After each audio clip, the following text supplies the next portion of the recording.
This episode is brought to you by Gray Block Pizza and also Bronx Born Pizza. And Gray Block Pizza is in Los Angeles on Pico Boulevard in Santa Monica. And Bronx Born Pizza, excuse me, I got some nutmeg or something in my throat. And Bronx Born Pizza is in Bend, Oregon. So if you're in California or Oregon, you can stop into a place and get a beautiful slice of a beautiful pizza. Thank you, Gray Block. Today's guest is fresh off of the Bruce Willis roast. She's a comedian. She's a sweet woman, and it is Miss Nikki Glaser. Shine that light on me.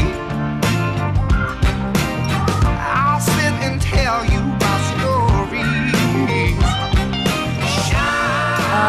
It's really sticky, Nikki. Ooh, do people ever call you that? Yeah.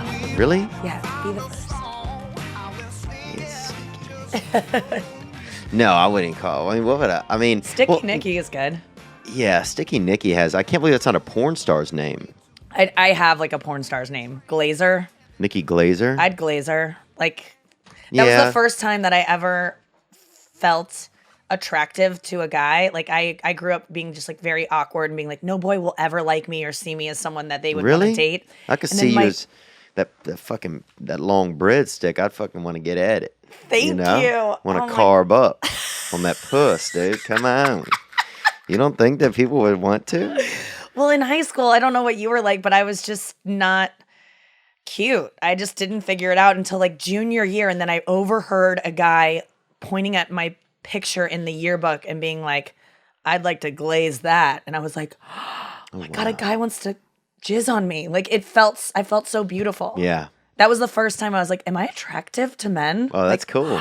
Yes.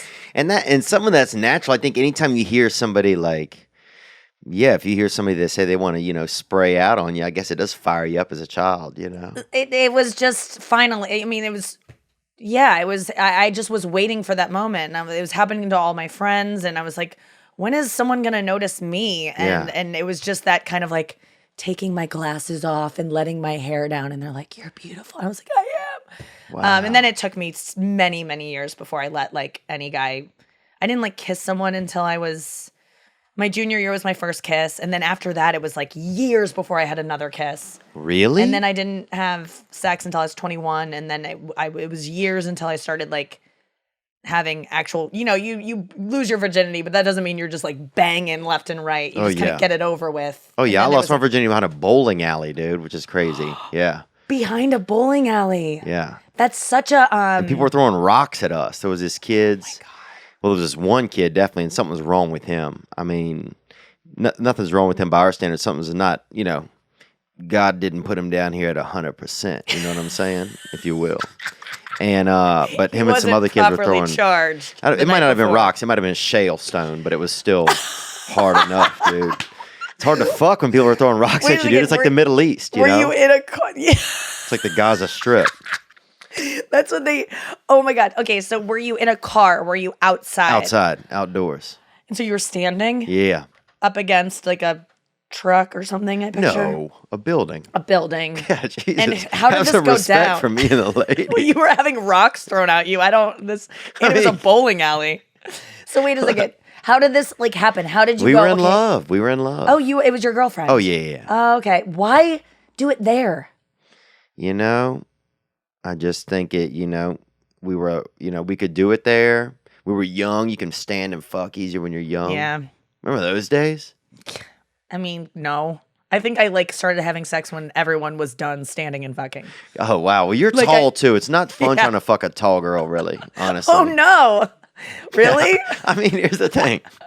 I come in, I'm that fucking Polish bad boy. I roll in at 6 feet, Mm-hmm. I'm that Polish Nicaraguan, I roll in at that, just that basic height. And so, and it's hard. It's definitely, you have to have a little bit more of a plan. You got to really want to fuck a tall girl. Yeah, I've never had any complaints, but I date a lot of short guys too. Like I'll date guys that are shorter than me. I just need you just need to be strong. You can be short and be like strong and I could still get thrown around and stuff. But yeah, having sex standing up, I don't do it as much, and it's probably because I'm a tall lady. Yeah. Yeah. And it's just a bummer, I feel like, because it seems like, it's like a fun thing to do. I remember when I was young, it seemed like pretty fun, Yeah. And then, but for taller girls, it's like, I feel like you had to, like, if you wanted to have sex in the kitchen or something and you wanted to get behind your lady, you had to, like, for a tall girl, you had to, like, almost, open the fridge and, like, put a foot on that crisper drawer or something, or you had to plan ahead. Yeah, I do have to do some angling anytime I have. I mean, it's all about angles and like what's the right. Like some people, I am not one of these girls that's like, I love being on top. Like being on top for me as first of all, it's really a lot of work. Mm-hmm. Like it's like it hurts your legs a lot, and it just doesn't do whatever like I need it to do to like have the best time down there. Yeah. Like the angle isn't my favorite, but some girls are like, I can only do it on top. Yeah. And I feel like they're watching me too much. Like I kind of like to be able to be, well, the girl on top, I'm always a girl on bottom. You are. I want to just relax. Like I want to accept the sex and just like, I don't just lay there. I'm not just like, but like I like to be the victim. Yes. Yeah. Yeah. Yeah. And I mean, I guess that word is not great to use, but I kind of like what you're saying because I like to be pursued and like, like I just want to feel, I think every woman, not every woman, but I know me and a lot of women, we just want to feel so desired. Like I had a hookup recently where I was like, this guy doesn't care enough. Like he's not psyched enough for this to be happening, and he should be so psyched because I looked so hot that night. And I'm like, why you don't deserve this. I got really mad. What were you wearing? I was wearing like it was the night of the roast of Bruce Willis, so I looked the hottest I'll ever look. I was peaking that night. Oh wait, I saw some images, and you had like a kind of a V-cut dress, Yep. and it was like about 10% of titty on each side, Yep. kind of gleaming out. Yeah, just gleaming. fucking peeking out, boy, and fucking Yeah, I just I globing brought it. around the side, I told my the people dressing me, I was like, I want to look like I feel like I'm peaking right now. Like it's kind of downhill as a woman after like when you start. I'm 34. Well, it's just after this, it could be you could get very angry, and you could get alcoholic too if you want to. Yeah, I could. That will not happen to me, I don't think. But Right. But I think that it's just like I just feel like I'm the best I'll ever look, and I just have to embrace it and be like, okay, like just seize this moment and just try to look as hot as you can because it doesn't get better than this. So I told the women dressing me, I was like, I want to look so hot because first of all, as a comedian, I can't dress up hot every night. It's a distraction on stage. Right. And it's a lot of work. Yeah. But for the roast, you get to just go total full celebrity glam, you know? Yeah. So I was like, let's just do it. I want every guy who's ever hurt me to look at pictures of me from that night and be like, I fucked up. Yeah. Like that was my goal. It was like your Beyonce moment. Yes. It was like I want a Beyonce. Yeah, I want it. That was my goal, was like, there are certain guys I had in mind that I'm like, I want them to look at these pictures and be like, God damn it. I shouldn't have let that go. Yeah. Yeah, I like that. Like Chris Fairbanks. I know you and Chris Fairbanks dated a long time ago. Yeah. And he just got a hip replacement, which is pretty cool. Yeah, he's not someone that I'm like, look what you missed out on, Chris, because he's like a nice guy, and that ended great. like We could take that out. No, you don't have to take that out, but he's great. There's just like those people that you're just like, oh yeah, you idiot. But then I ended up hooking up with one of these guys, and I'm like, you idiot. You get to hook up with me right now. I don't do this all the time. I don't like hook up. Yeah. And I was feeling so great that night. And it was such a fun night that I was like, I deserve this. I deserve to get fingered tonight. And so I'm taking him behind the bowling alley tonight. Yeah. You know what I'm saying? Break out the fucking buckets of gravel in the distance. Let's fuck, Let's party, dude. Fire Get your away. rocks ready. Fire away. That's awesome. And so you met a man. Now, was this a celebrity?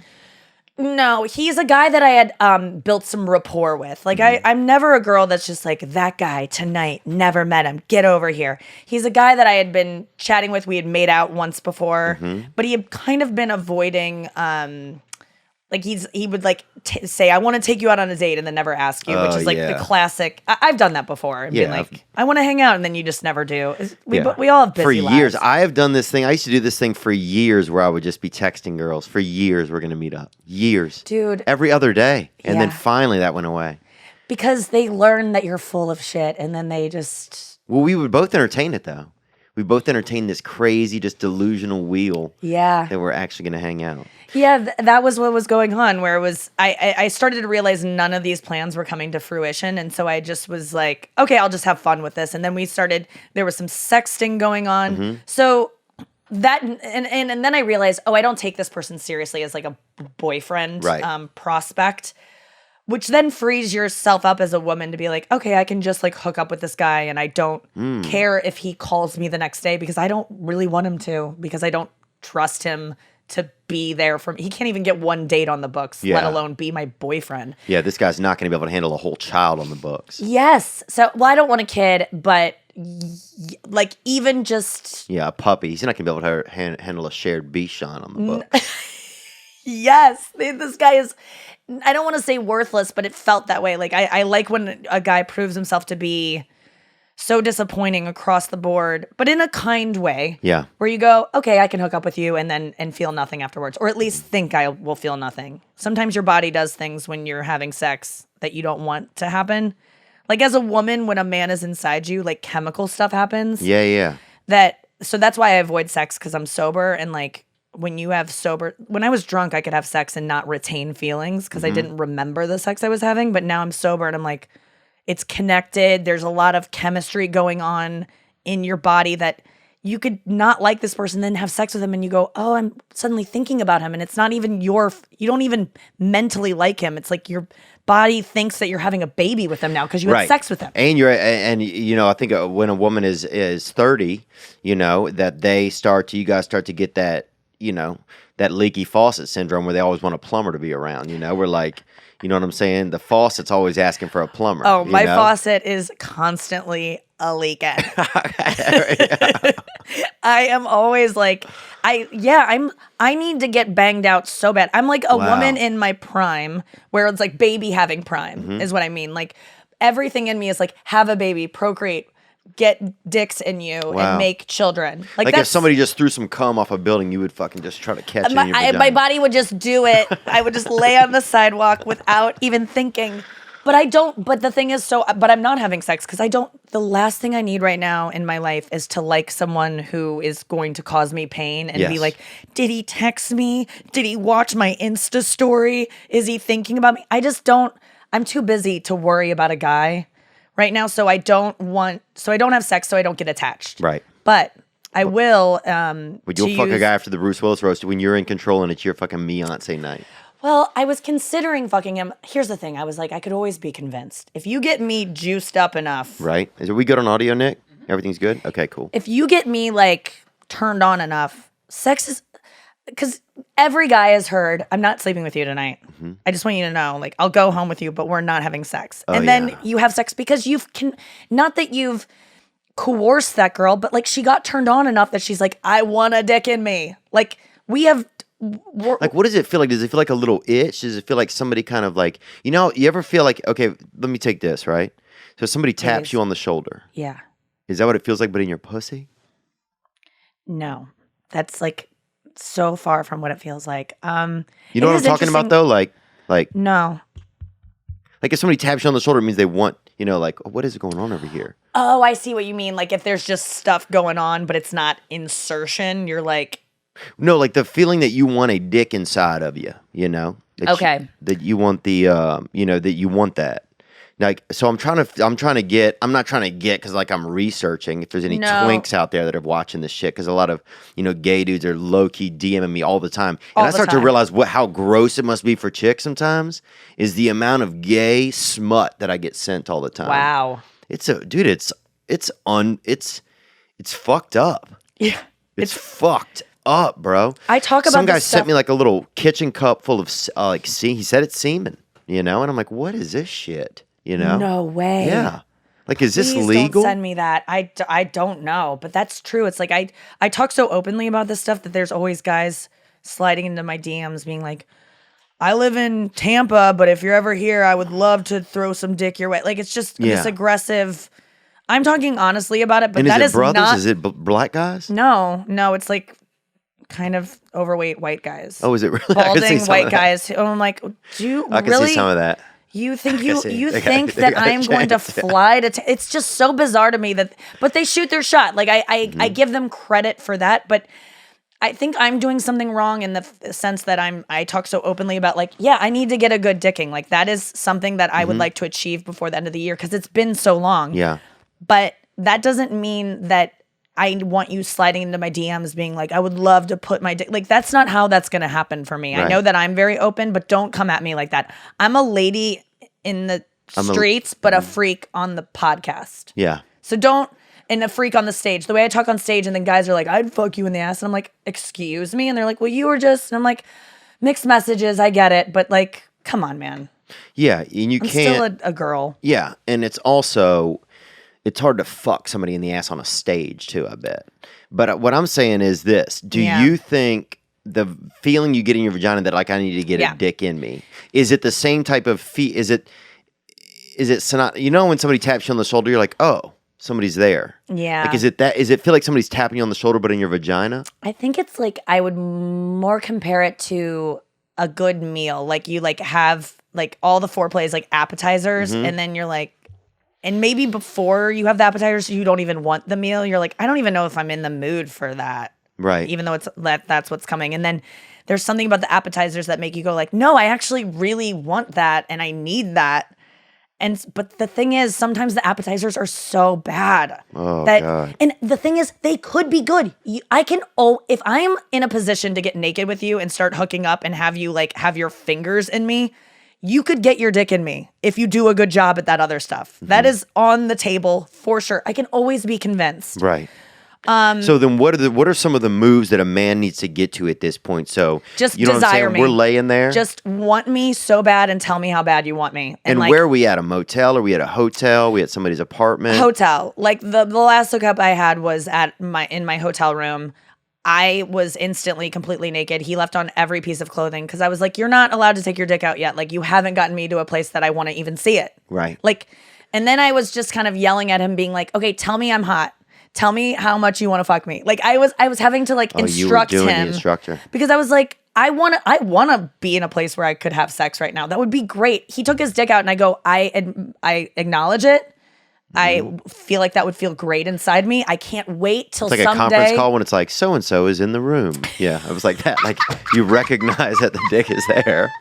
That was how it felt because all of a sudden I looked down and I was like, is your dick, how did that come out? Oh, like, that is a trick. That is an was art, too. so slick. Yeah. His dick was just like, maybe it wasn't because it was nowhere near my puss. Right. But he, but I saw it and I go, when did that happen? And I was kind of laughing and I go, I need you to put that away because you don't Right. deserve it yet. And the guy I'm so attracted to him. He's a great kisser, so hot. I don't take him seriously as a boyfriend type, so I felt like safe being like, this is just a hookup. So it could have happened, but I think he was tired. I was tired. Yeah. And to be honest, I just don't think he was that into me because I was telling him like, tell me when Right. we were just at the party and how hot I looked and how Yeah. much that's Tell what me you I buy need. my pussy balloons, you know? Yeah, Tell me good stuff. like, I think girls just want to feel like so desired. Like I saw you across the room and you were we want Yeah. that fairy tale. So just like lie to us and say that that's the case. Yeah. Because there's nothing hotter than, and I'm a narcissist because I'm a comedian. So I Yeah. like when a guy is like, I wanted you. I want to and put this is capers why. in your ass. Yeah, wild stuff. Now, can a guy be wild like that? Yes. I'm like so into weird stuff. Yeah. And like I said, like I like anal sex. I don't do that I do that with like boyfriends or some people I trust, but like Yeah. I'm into some Like, what and do you all mean the people you trust? like guys that Okay, aren't gonna go boyfriend. away and like it's a very intimate thing to have anal sex. Like it's not something it's just Yeah, butt sex, I think, is definitely like a next level, you know? it's just like when you're doing it, you're like, you're in my like this is insane. Yeah. What are we doing right now? Like It's it like is going to Mars, kind of. It really is like I recommend it because it is just so I remember like with my ex-boyfriend when we did it quite often, but like not like every time, but like special occasions or whatever. Like, what's a special occasion? You mean like springtime or like kind of like lunar eclipse? Because there's a lunar eclipse actually tonight, and I'm not trying to put it on the table, but I'm just saying that, like, when would you do it? Was it a seasonal thing? It was like usually the thing about anal sex is like you have to prepare for it, obviously. Right. And a lot of times it would be spur of the moment where it would just be like, this is some fucked up sex we're having where it's like really like dirty, and he's like, you're a dumb whore, and I'm like, I am a dumb whore, like that kind of stuff. Yeah, like I didn't do well on my tests. Yes, like I love that. I don't want that kind of sex every time. Like sometimes I want loving sex or whatever, but like let me touch that dirty pussy. Yeah, but wild sometimes like that. Let me put a snake in your pussy. Yeah, that's weird, but or I know what you're saying. Like, let me. Yeah, like the capers in your ass, like that. Just weird. Like, I think so. To answer your question, I think it was probably once a quarter I would have anal sex. Okay, with once my a quarter, so boyfriend. Quarterly. Yeah, and sometimes we would like plan for it, but the thing is, like, here's how it would go down. If I thought if we were having the type of sex that I'm like, he would kind of threaten. He'd be like, I'm going stick it in your ass. Yeah. Wow. You're going to get it. And I'd be like, if I was like, you shouldn't do that, I'd be like, because I always would go, no, like that's always kind of the dynamic of like, I'm scared, but then you really want it, Right. So he knew the difference between like, not a good day for that, right. or not a good time, or like, let's risk it. Right. Like you just like check in with yourself and you go, wouldn't it be okay? Let's do it.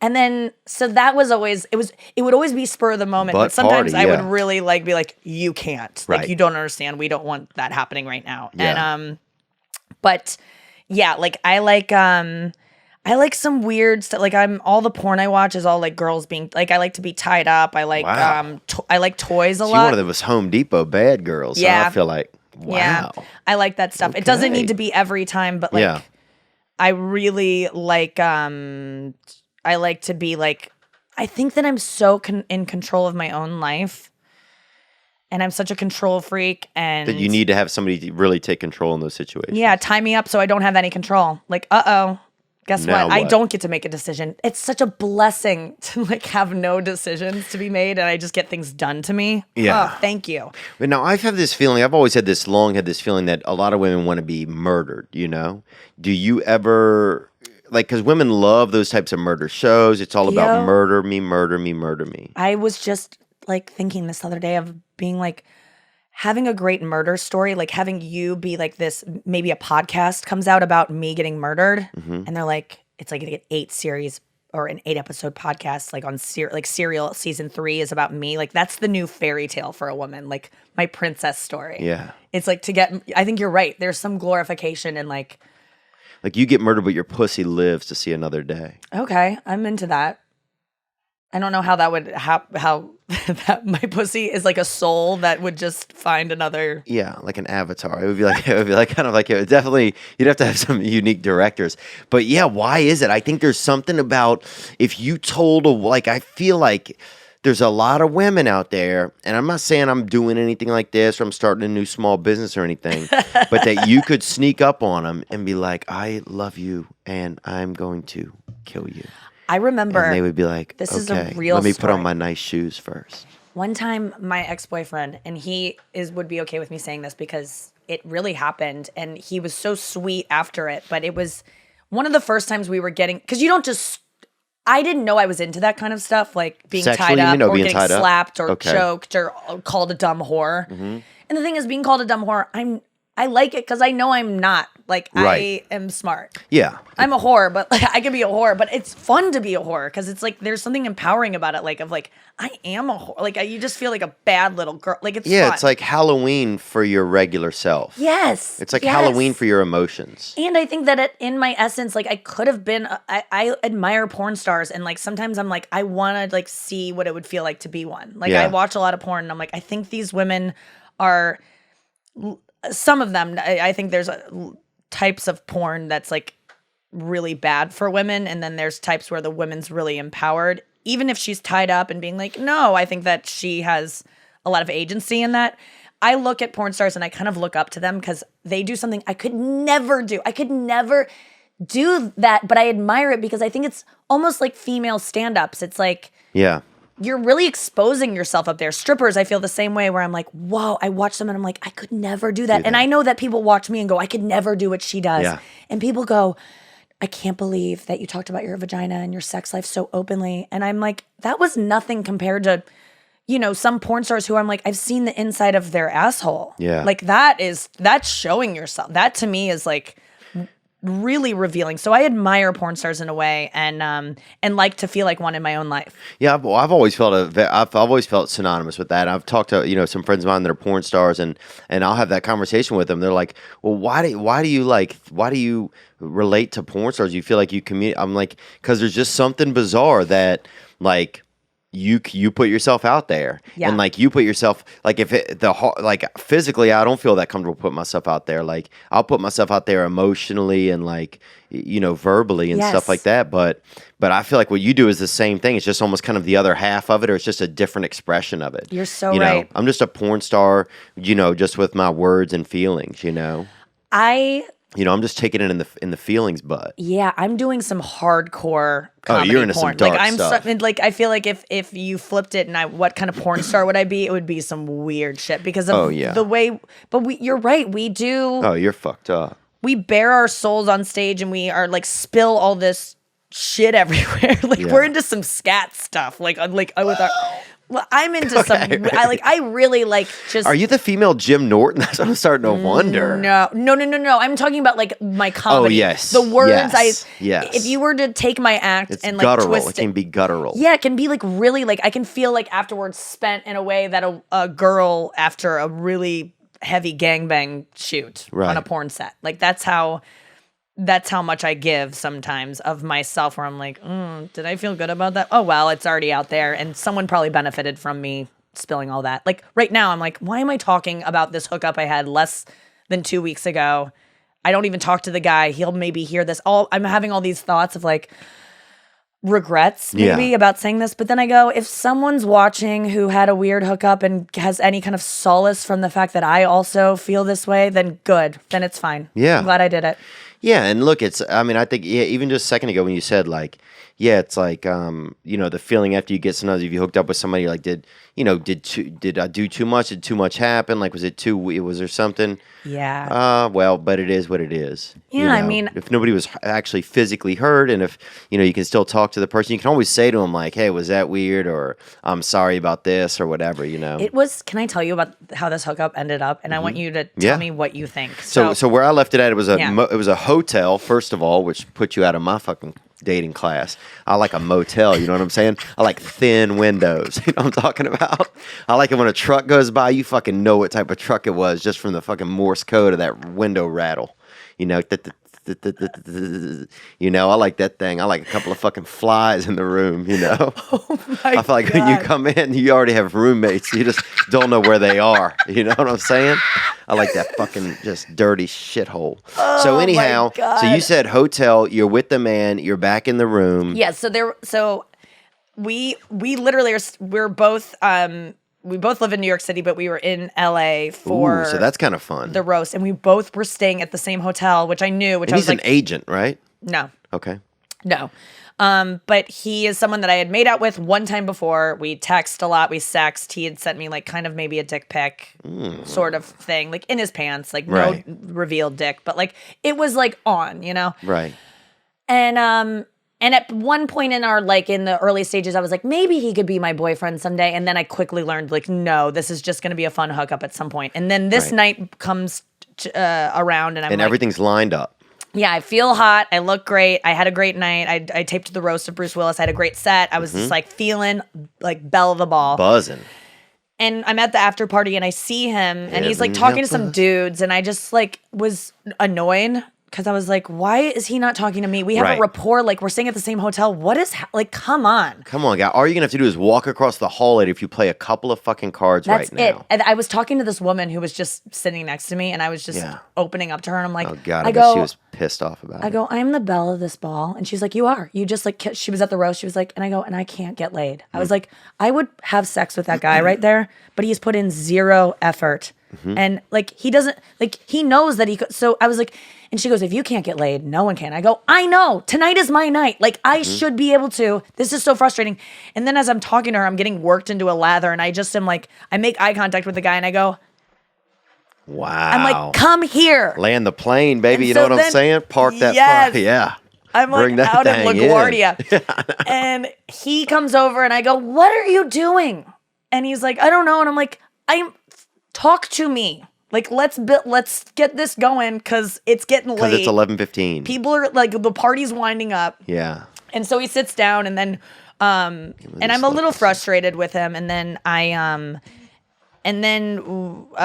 he just wins me over because he's so funny and he was peaking that night too. Really? Like, and I was just like, he's so hot. I'm so into this. I'm definitely No gonna, cologne. I don't know. He smelled good. He was just so hot. Like, Yeah. I just couldn't stop telling him, like, you look so hot. Really, I was just projecting because I wanted him to say the same thing, which he did. But Right. but he really did look good. And I was like, I just decided, I was like, yep, this is going to happen. Like, good. Okay, he did enough work by coming here and sitting next to me, making me laugh enough, being adorable. Was he eating while he was sitting there or not? No, he was like very focused on me. Oh, good. To like entertain me. And he was making me laugh so hard that I was like, this is done deal. Yeah. So then he's like, I'm going to go back to the hotel. And I'm like, yeah, I'll go too. So we leave and then we realize we are in adjoining hotel rooms. Like, they're right next to each other on the same floor. And I'm like, so we're walking down the hallway and I'm like, what's going to happen here? My room was like a mess and I knew it. And so I was like, let's go to your room. And he's like, I have a friend staying with me. I'm like, what are you doing? Why didn't you arrange? You knew I was here. You knew this was a possibility. Why do you have a guy sleeping in your room? I was just annoyed. And I go, okay, And fine. he says he's not a homosexual man, this guy. No, he just like had a buddy crash. He's like a nice guy that's Oh, like, God. oh yeah, my bud. You got to grow out of that. I know. So this is why I don't. How old is this guy? 22? No, he's 34. He's in his 30s. Okay. Yeah. He's an adult. Yeah, it's something like that. And then, so I go, okay, let's just go to my room. It's a mess, and I'll just explain what's lying around. You know, when you walk in, you go, Yeah. okay, that's there because I'm not gross. Like, that was, Right. there was toilet paper on the ground, but it was toilet paper that they put in between my toes when they gave me a manicure. So it just looked like a loose toilet Right. paper, but I was like, that was from a manicure or a pedicure. And then I realized after he left that my vibrator was just like out on the floor, just loose. But it was in passing visual, we think that is one of those hair curler things. great. Okay, good. It looks a little, yeah. For really tight curls. Yeah. We can just say that. Like, So- wow, she uses a really small hair curler. I have the thing that I use, which I recommend if killer, any women huh? are watching. There is a sex toy called the Womanizer, which is the worst name, but it sucks on your clitoris. Whoa. You don't put it in you. You put it over your clit, and it has like a little like hole. And yes, that's it. That's so you that put that party little ball, huh? You put that little opening over your clit. That's Oh, it. That's the exact damn. one I have, but it's blue. And then you press the top button, and it starts sucking. And then you press the bottom button to like up the suction. And if you've never squirted before, which I hadn't, get one of these, and you will. Oh my God. Not every time, but this thing is a game changer. And it's taught me that if I ever eat Gleek. pussy. If you can't squirt, you can at least gleek, I bet, out of your vagina. Oh, dude. Yeah, exactly. That's How far, though? You can't water a plant or anything, can you? no. The times that I've squirted, like I've squirted twice. It was more of like a spill. Yeah. Like it's just all of a sudden you're like, oh, what the hell? Oh, wow, the government's going to have to clean this up, you know? A lot of fucking people are going to fucking fill out insurance claims. But it's bullshit, Someone dude. call FEMA. Like how immediately. much? Like enough to like dampen a small burger? Like enough to ruin a small burger? Like how much are we talking? God damn it, Theo. That is exactly the right amount. Like, Oh, it is, no. I would say half a juice box for me. Oh. Yeah, which is enough to dampen a burger for sure. What is this reaction? Oh, I got mixed reactions about it. Nick, these keep popping. Is it I'm these? sorry, it's my It's not fault. your fault, but you're not hearing it? It might just be the headphones Yeah, I here. hear Yeah, it I'm too. not hearing it. Okay, good. As long as it's Yeah. not peaking in that. Yeah, man. I got the squirting thing is like, I'm trying to liken it to something. It's like, it's just wild, man. It's a wild, this one girl I knew, like there was so much squirting sometimes, like I would like check to see if she was okay. Like it was like, it was almost biblical, a couple of chapters of it. It was just like, this is, I felt bad. Like the cat would come around because he thought I'd cut the faucet on, like just kind of like crazy shit, dude. And you had to change all the shit. Like at a certain point, you're like, I'm Jesus sorry, Christ. if you're a squirter and you know that you are, warn Get it the guy, together. put a towel down. Yes. Like it's like having period sex. Like plan, what's gonna happen.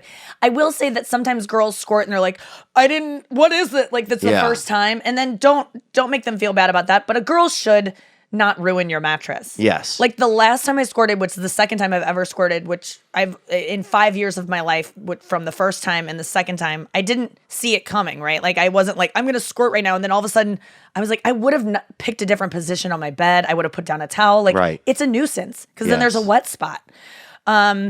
But yeah, so that thing was laying out. Back to the hookup situation.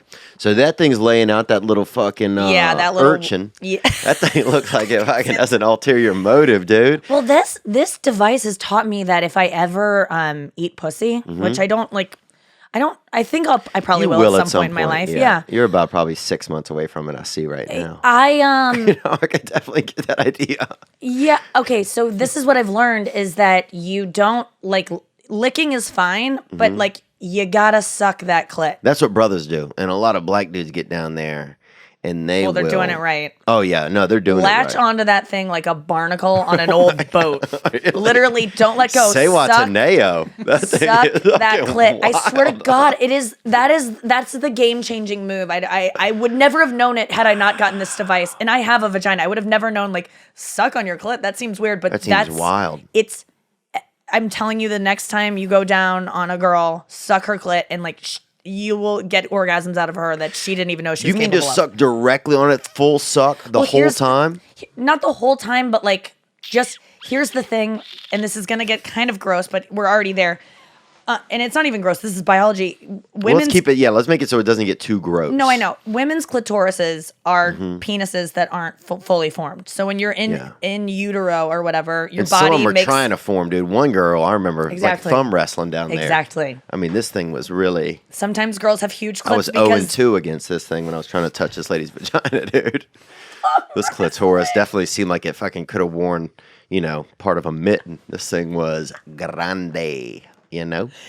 Yeah, because she probably has more testosterone in her system. Oh, she was Title IX, definitely.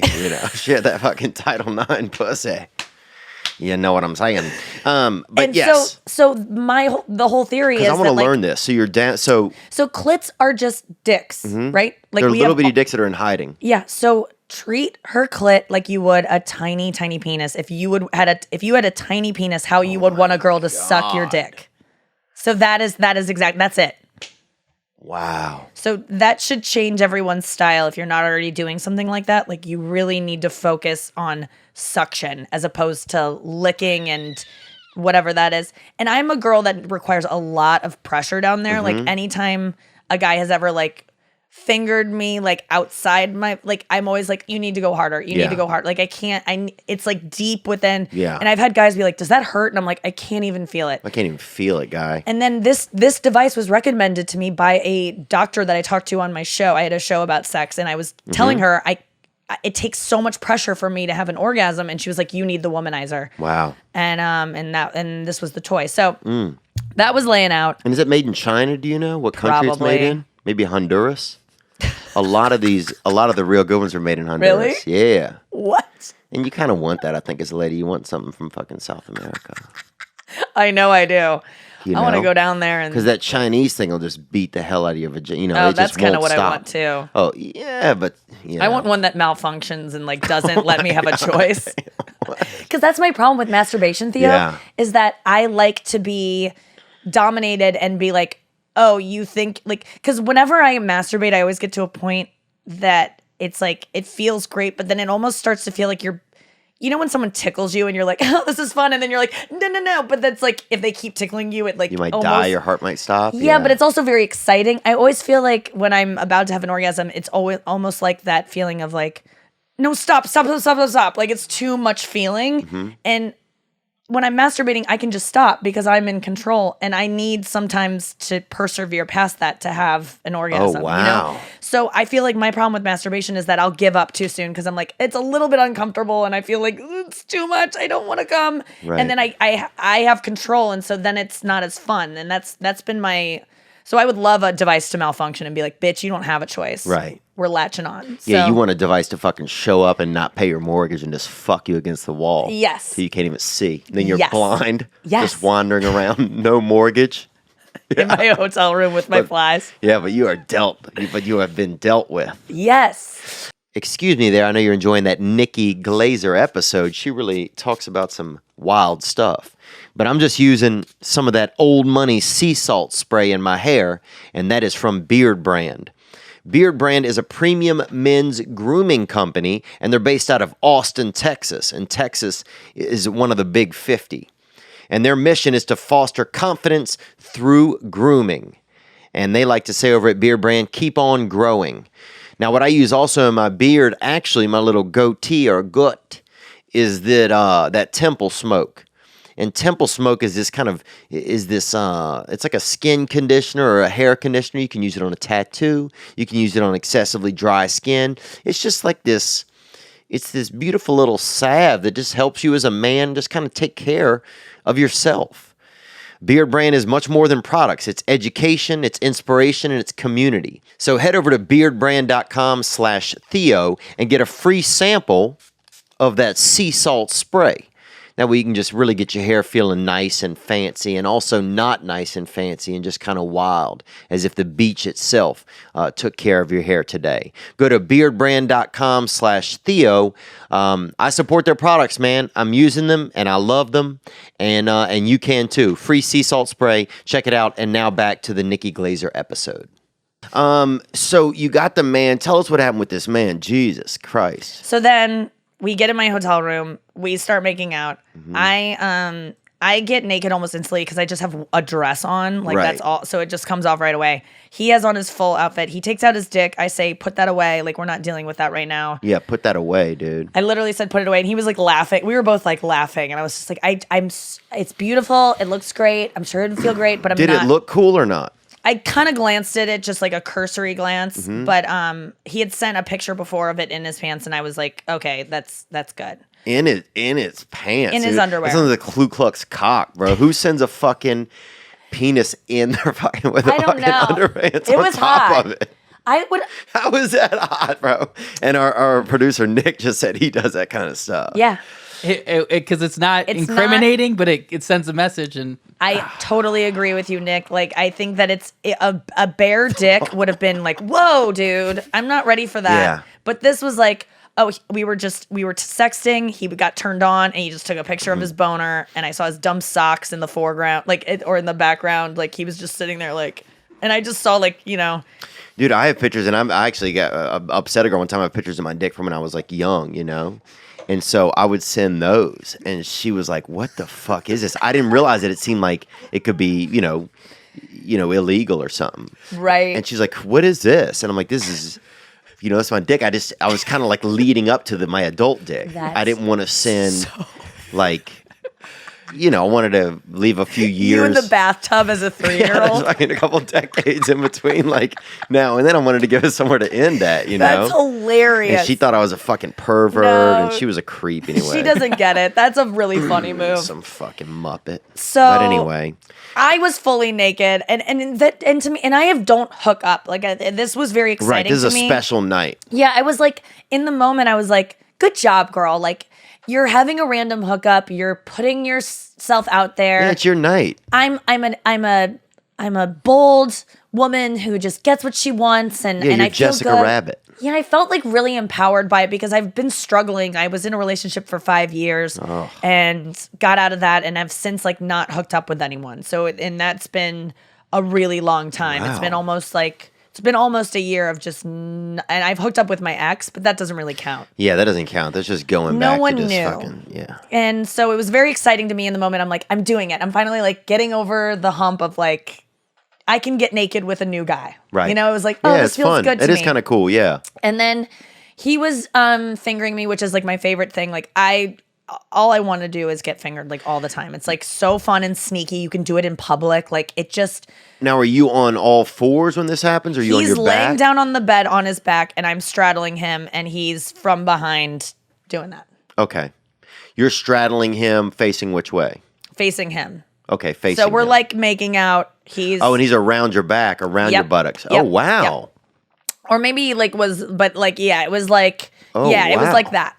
And he was doing a great job. That's and, that fucking sneak around, bro. That fucking remedial reading. Yeah. You know? And You know I was what just I'm like, saying? I am getting fingered. This is all I've ever wanted. Like I was It's a very in party. my head. I was like, good. Like Good it for was you. it was a moment for me. I was like, Yeah. good job. This is now I've broken the seal. Now I can just start hooking up again. Yeah. You're moving to the big city. And I should be hooking up. I'm a woman who like works on my appearance, works on my looks. I want to. Sometimes I get out of the shower and I'm like, I look so hot, and I wish I Mm-hmm. could send a picture to someone, but I have no one to send it to, and I don't want to. Sometimes you just want to put somebody into your pussy.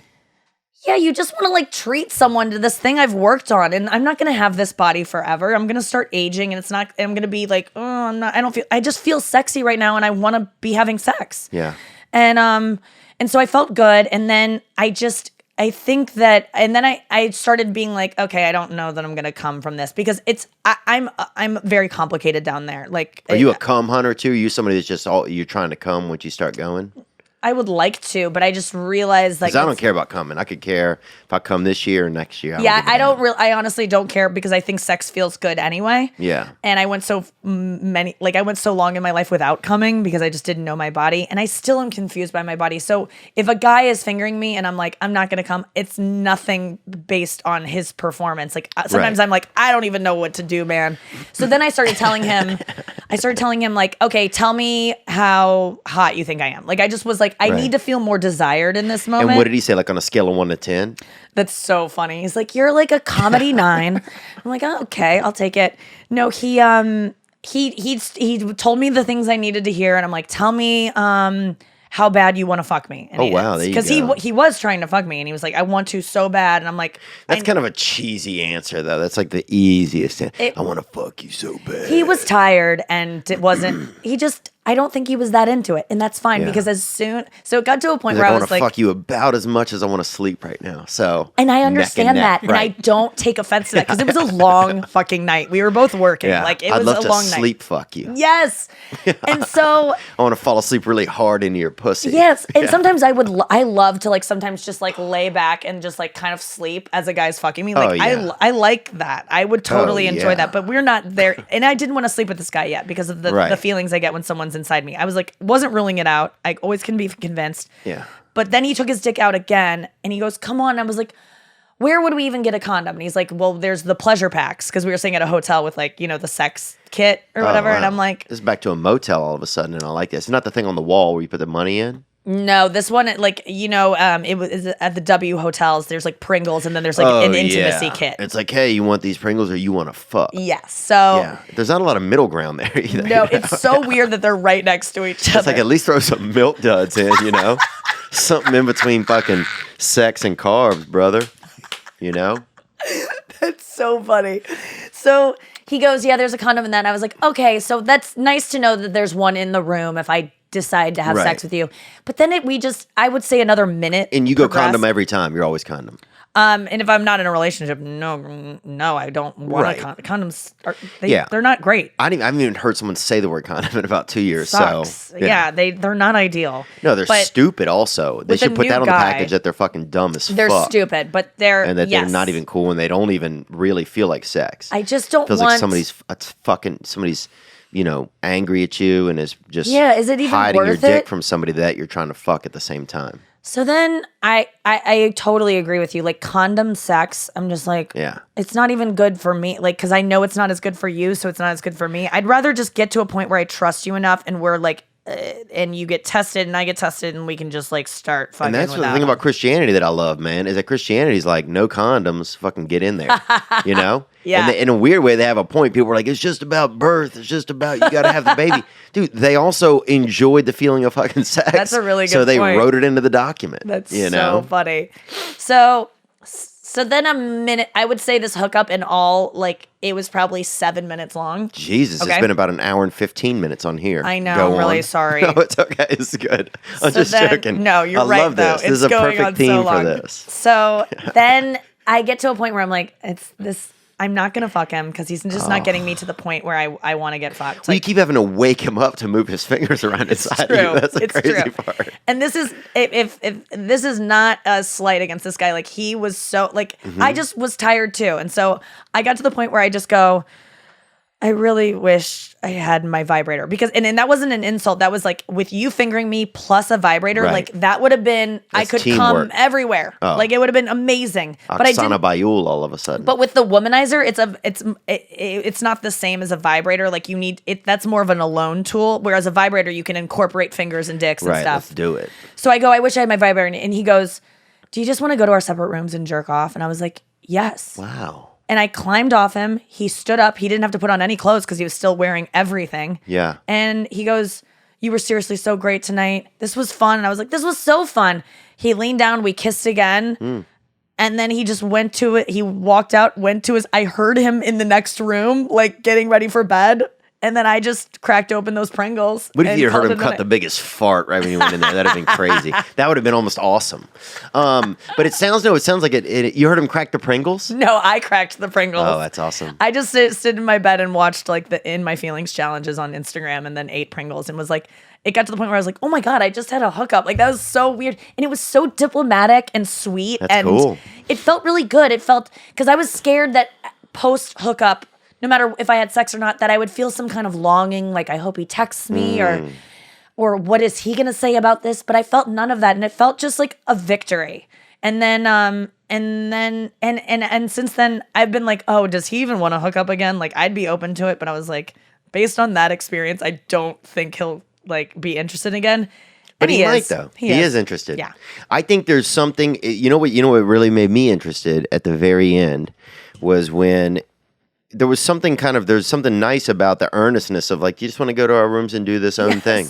He was, And you agreeing to that, I think it puts for a guy, it puts everything into like this doesn't have to be some weird thing where I have to play like a game. This is an okay space where I can just be honest about what I'm thinking or feeling, and I can get and that woman's going to reciprocate. Nikki's going to feel that same way and is going to respect that. we really were, like, on the same page. And I think the feeling I had afterwards that you're kind of that I related to in the past, in my 20s, given this same circumstance, I would have blown him. Yep. I would have fucked him. Yep. I would have done something because I'm like, this guy needs to come. And if I Yeah. don't make him come, he's going to hate me. There was always that kind of thing. And Oh yeah. so I think in the past, I would have just gone out of my way to make him feel good about it. And I didn't need to do that because he did feel good about it. And we both left feeling fine about it. And now there's some, like, anticipation of, like, Right. well, what could this be? We didn't Now we do could fuck. We didn't do any crazy oral. nothing. Now it could be anything could happen. I've only seen, if there was a cursory look at the dick. It was Yeah. very fucking, Sherlock Holmes, really. When I was 28, even maybe 32, I'm 34 now. 2 years ago, I would have been sucking his dick and hating it. Oh, yeah. And I don't want to do that to myself anymore. And I refuse to. Like, if I don't want a penis in my mouth, it's not going in. Amen, bro. I've been saying that Because- my whole life. Dude, I know you have. And that's, fucking life, dude. So I can relate to that 100%. Like, I really can. Especially with all these dicks coming into my fucking, bro, you can. This is the first time in my life I've been like, this is what it's like to be a chick, you Yeah. know? Constant people emailing you, small buckets of cum and just, I'm going to dick get so pics much and, like, after this. I'm going to get so much. And this is crazy. I don't want it. Please Nick has don't. sent out probably a couple of ounces, dude. Premature Nick. He was a premature baby, but he's an adult now. Oh, okay. So and it's good. My picks are like job references available upon request. You never initiate. Yeah, I just think as a woman, when you're in my 20s and early 30s, even, like, just until recently, I just thought that you have to make a guy come. And if you don't, you're a bad woman and it's a bad experience for him and he'll never call you again. The truth of the matter is, if you do make him come, he probably won't call you again because you've given him what he wants and he's already had that. And now there's no reason to see you again. And I don't even like coming most of the time. So if somebody makes me come, sometimes I'll leave upset. Theo, okay, I've been with a guy like you who just doesn't want to come. And I've talked to my therapist about it. Have Yeah, you what talked did to they yours? say? It is, well, they said with the guy that, because I used to date this guy who just would be like, no, I don't want to. And I'm like, you're almost going to, I want you to. And he's like, no, later. Let's save it for later. And I'm Yeah. like, what is going on here? Save it for Christmas or save it for like a party. And later would never come is the thing. Like, he wasn't saving it for later. We never would finish up. And I'm like, how did you just go the, like, edging? It is edging, but here's what I think. And I like edging too. I love edging's cool. That's saving up that bust. You know what I'm saying? I love edging. Yeah. I love being like, That's revving the fucking camper before you set that bitch loose at the fucking, at the Land of Pines campground. You know what I'm it saying? makes for a better orgasm Yeah. when you stave it off. I love porn where the guy's like, you're not allowed to come. And the girl's like, please, can I please? And he's like, no. And I'm like, that to me, like, I'm getting turned on thinking about it. I love when a guy's like, you're not allowed to. And she's like, but I need to. I'm going to. And he's like, don't do it. And I love that Wow, shit. I haven't seen that, but I'm definitely fired up all of a sudden. It is the best. So then, but I think this, my therapist told me that this guy didn't, when he comes for a girl, it means to him that he now owes her something. Like which, biologically, I think that like, I got to stick this is around and interesting. I wanna raise the think about baby this. with the girl. There's something in you that's like, I will then have to be accountable and owe this girl. Because I have And severe commitment issues. that's it. You feel like, and so did this guy.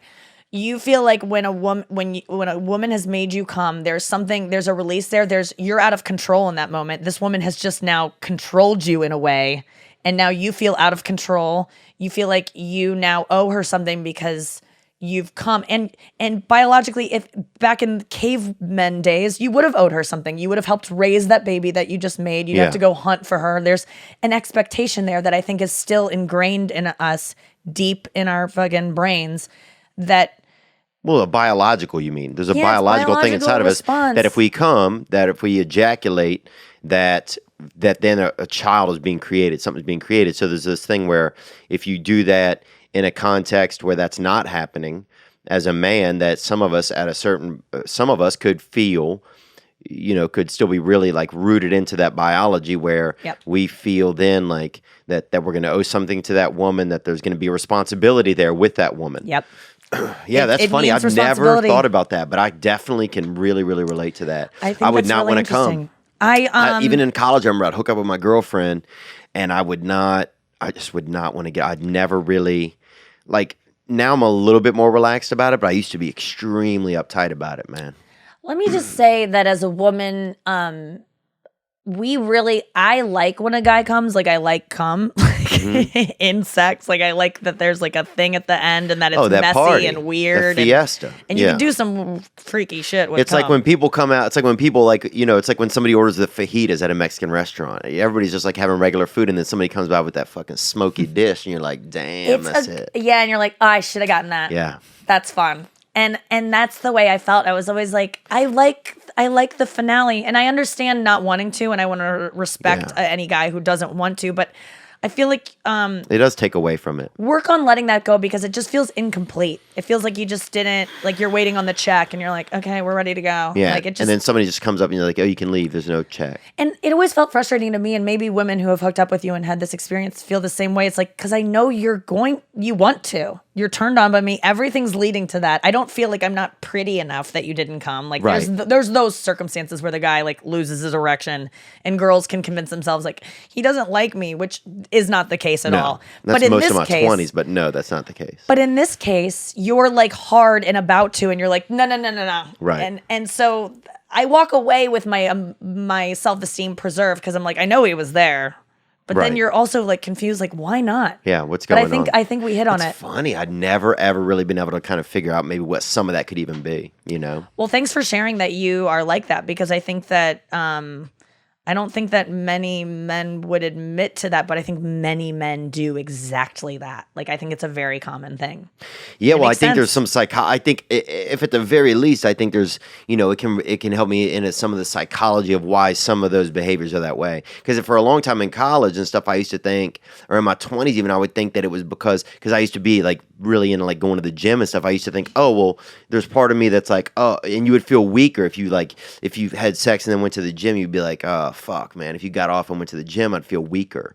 Because you're physically weaker. Yep, like, you are. you're ready to rest. Like, there's things that happen in your body biologically that kind of, tone you down. So, like, I want to be amped up. I don't want to bust over here because I'm going to have to do, triceps in an hour and it's not going to be as much fun. That's a really good point. You're right. Like, after you come, you're just like, you're spent. Yeah, and I think I was so anxious too and like so defensive and always thought that people were against me. Like, my back was against the wall. So, like, well, dude, you can't fuck because then if somebody attacks you or something, you're going to be way more likely to not be able to weak. Yeah. So I think I had both of those syndromes in a weird way. It makes sense. It makes total sense. Wow, that's crazy, man. Yeah, and I feel bad, if some of my ex-girlfriends because they would have some, I know that they, sometimes it would make them feel like something was wrong with them, It makes me feel kind of sad a little bit, but that's on okay. them because they should have. Yeah, but they didn't know. Why would they think like, oh, this guy doesn't want to bust out, Yeah, what did you say to them in those moments? What would be your reasoning? Like, I don't want to come because obviously they can tell you're almost there. I Because would say I'm saving up for something, and it was the worst excuse ever. Saving up for like them. Well, that was the thing. I didn't get specific, and that's where it made it uncomfortable. Yeah, that would not be a nice thing to hear. Like, this load is for another lady. Well, I would just say I'm saving up for something. I'd leave it kind of like something. That is filling up a cup later and taking a picture and sending it to a guy. This is before people were doing that shit, and I've never done anything like that. No, and I don't do that kind of shit. Yeah. But yeah, I would just say I'm saving up for something. Like I don't know. Could be if I'm going hiking or something, and maybe we're gonna get stuck in an avalanche or something. I don't know. I would just kind of leave it to be. Would you say that I'm saving my strength? Like it is I don't want to be depleted of energy, or I'm would you up for something? Okay, that is so vague, and the girl should have followed up with, "What does that mean?" Yeah, I'm sure they did. Yeah, and then what would I'd you be say? Like, I don't know. We should get out of here. Something like that.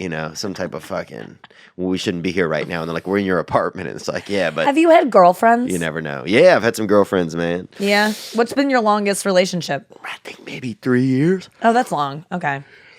But I haven't been that good at it, like. I've had definitely like, I'm getting better now, but I've definitely had like a lot of like just sexual inadequacy issues over the years, But one thing you're saying is you were talking about. What do you mean by that? I think now that I get older, I realize a lot of it was, I even got to the point where I didn't want to have sex with a woman or I would get disengaged pretty quickly because I didn't want the commitment. Yeah. Like I just didn't. You would like lose your boner for the girl because you were scared. I was so like, and not like. Yeah, and so then it would get to the point, though, I find that I would start having to watch wilder sexual stuff online in order to, to mask that or to get my excitement up, Yeah. And so that like became this, and I'm still kind of, that's where I'm at now. It's like I'm real, I know that.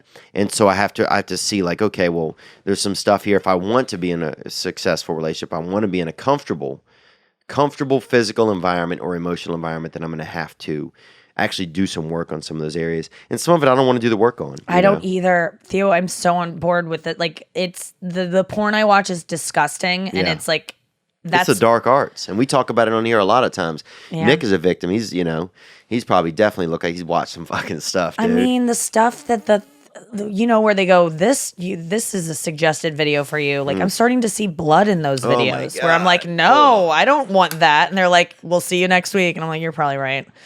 Like, where it's like they just know where you're going because it's a slippery slope. If you showed me the porn that I'm watching now a year ago. Your blood is okay. If you're starting to see plasma in those videos, and that's when it's getting really bad.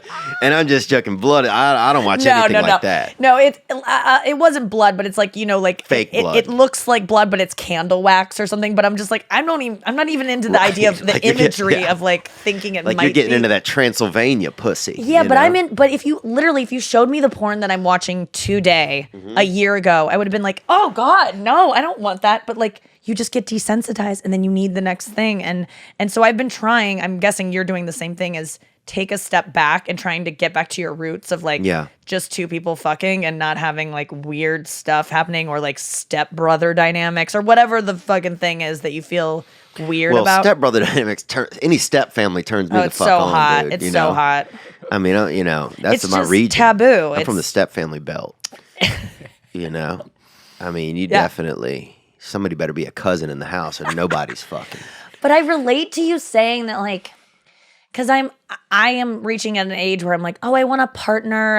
I see my friends getting married, and I'm like, oh, that seems nice. And I've never thought of myself as someone who would get married. Like, I just don't like putting a title on it, and I think it puts too much pressure. And I just think that most marriages fail because they do. And I'm okay with being with someone and being like, let's just see how far we can take this and have fun together. Do you ever feel like the desire to have somebody in you, like at a certain point, that is some type of like it's that you want a child, and it's just some, and I'm not Sure. saying this in a messed up way, No. you know, but that like that is part of that feeling, you know? And I don't want a kid. Like, I don't want kids. I really know that about I hate myself. hearing that from you. I feel like you'd be a great mom. Here's the thing is, like, I always... And I don't feel like a lot of women would. And I feel like we need good moms out there. Thank you. I feel like some of our strongest women are getting into this other thing where it's not, where a they good don't want to point. be moms. And that scares me sometimes. I would be a great mom. I know that. And Schumer has a joke where she's like, people are always like, you'd be a great mom. She's like, yeah, I'd be a great prostitute too. But I'm not doing that. So that's the way I feel. It's like, there's a lot of things I'd be good at, but But motherhood is a magic trick that you can do that so many, that I can't, you know. Yeah, here's And you're the thing. so insightful. And If I met a guy that I was like, I think that sometimes you just meet someone, you fall in love, and you're like, we need to make a child together. Like, I could see that I don't have anyone that I want to make a kid with, and I think that, so it's easier for me to be like, I don't want kids. But if I met someone that I'm like, dude, I want to like mess our DNA up and make some, like, I feel like that just, I could be convinced. Just like having sex, I can always be convinced. Yeah. But right now I feel like, no, I'm good.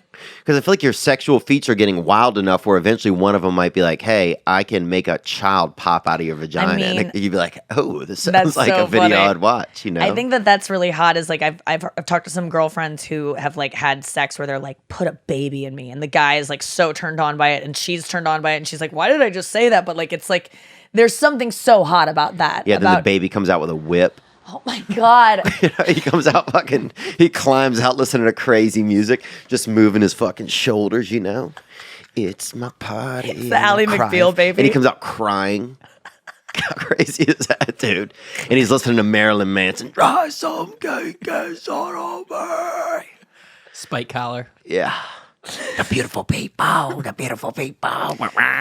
But it's, I think to find someone that you want to make a baby with and you want to like be like to have a real intimate good relationship, I'm not in the place for it yet. I'm Do you realizing ever that. feel like, because I you know, in this, I'm not ready. Okay, but do you ever feel like sometimes that if you did have a child, like it would go against some of the vibe that you've created in your work life?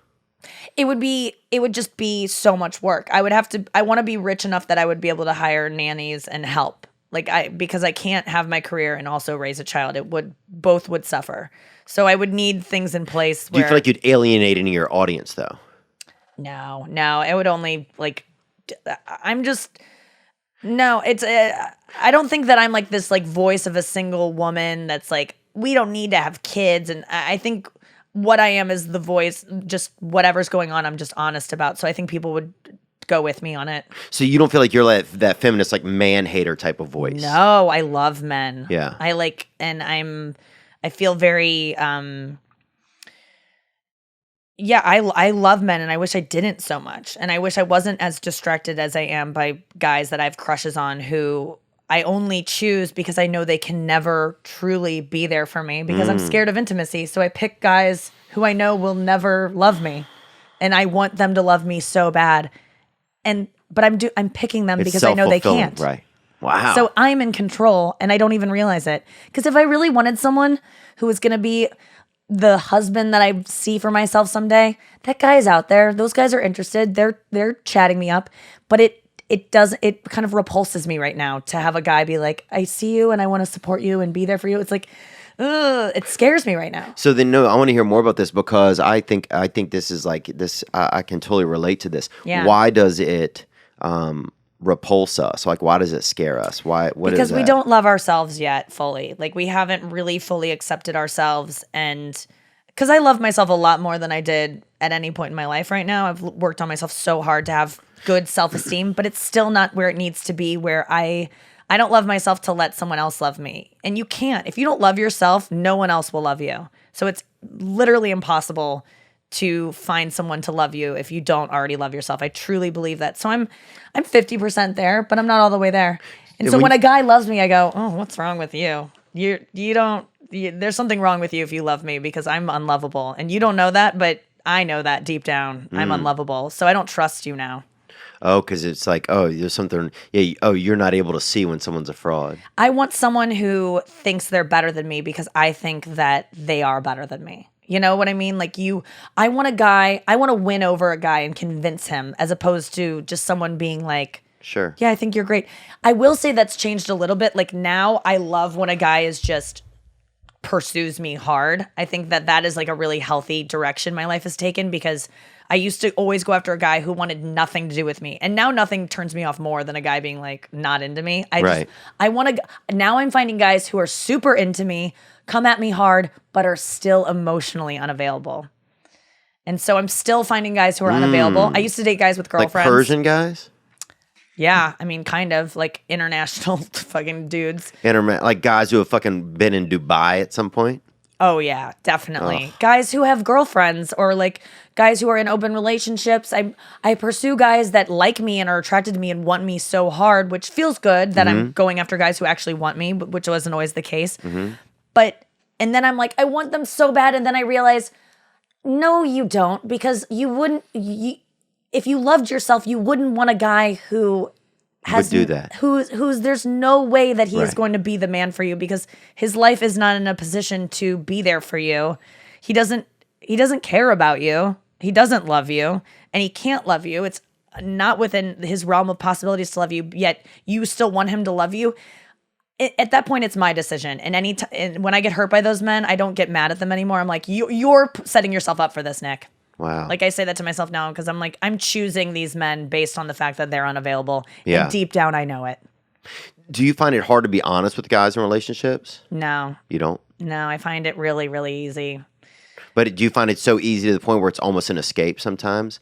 Like it's so easy that it's like, oh, I'm going to be so honest with you right now that it's going to put you in a place where it's going to make me unable to connect? Yeah, I think that sometimes it scares them off a little too soon when you're just like, hey, I like you and this is where I see this. But I think you have to be honest. I'm not going to change that, because I've played games before and I continue to play games. You know, you don't reply back to a text right away, even though I know what I'm going to say. I'll wait on it just to make him think, you know? Yeah, like, left on red, they call it. Yes, I leave things unread. So I play those kind of games, but in terms of, I recently was dating a guy and it was getting to the point of like, okay, I want this guy to be my boyfriend. Oh, wow. Okay. And, black guy or not? Not a black guy. I don't know why you keep asking that. Do you think I date a lot of No, I black just guys? want to see how brave you are. You know what I'm saying? Brother up. I would love to brother up. The future is beige, baby. Brother up. Well, this guy, I really, I liked him a lot. And we just like hung out a ton, and we never kissed or anything, but it was just like, it was He was really there. cool. Was it a comedian? Yeah. Mark Norman. No, not How Mark awkward would it be to fuck Mark Norman? Unless you already have. No, I have not fucked When he Mark comes, Norman. you're just like, dude, and ladies love that guy. Gets so many ladies. He's really attractive, for sure. He's a handsome guy. Yeah. And he's unassumingly attracactive. Like, he comes off as this, like, I'm just a comedian. And then you go, is Mark Norman hot? Yeah. All my girlfriends and I are Before like, you know, you're married to him. he has a girlfriend, but like, I will say that if Mark is watching, which I'm sure he'll hear about this, I've had so many discussions with girls where it's like, have you guys noticed like Mark Norman is hot? And they're like, yes. And we're all like so confused by it. But I like, think guys are the same. You know, Mark happened Norman, you're like, overnight. oh, I'm drinking with Mark Norman. He's just, he's just nonchalant. At first he's just like, oh, he's so honest. But by the end of the night, you're like, damn, is this fucking James Dean over here? yeah, I remember going, like, there was a meetup in Central Park with a bunch of comedians years ago, and he was shirtless playing Frisbee. And I was with my friend, and we were like, what's going on? Like, we were both like, why is he hot all of a sudden? It literally handsome. happened overnight. Handsome guy.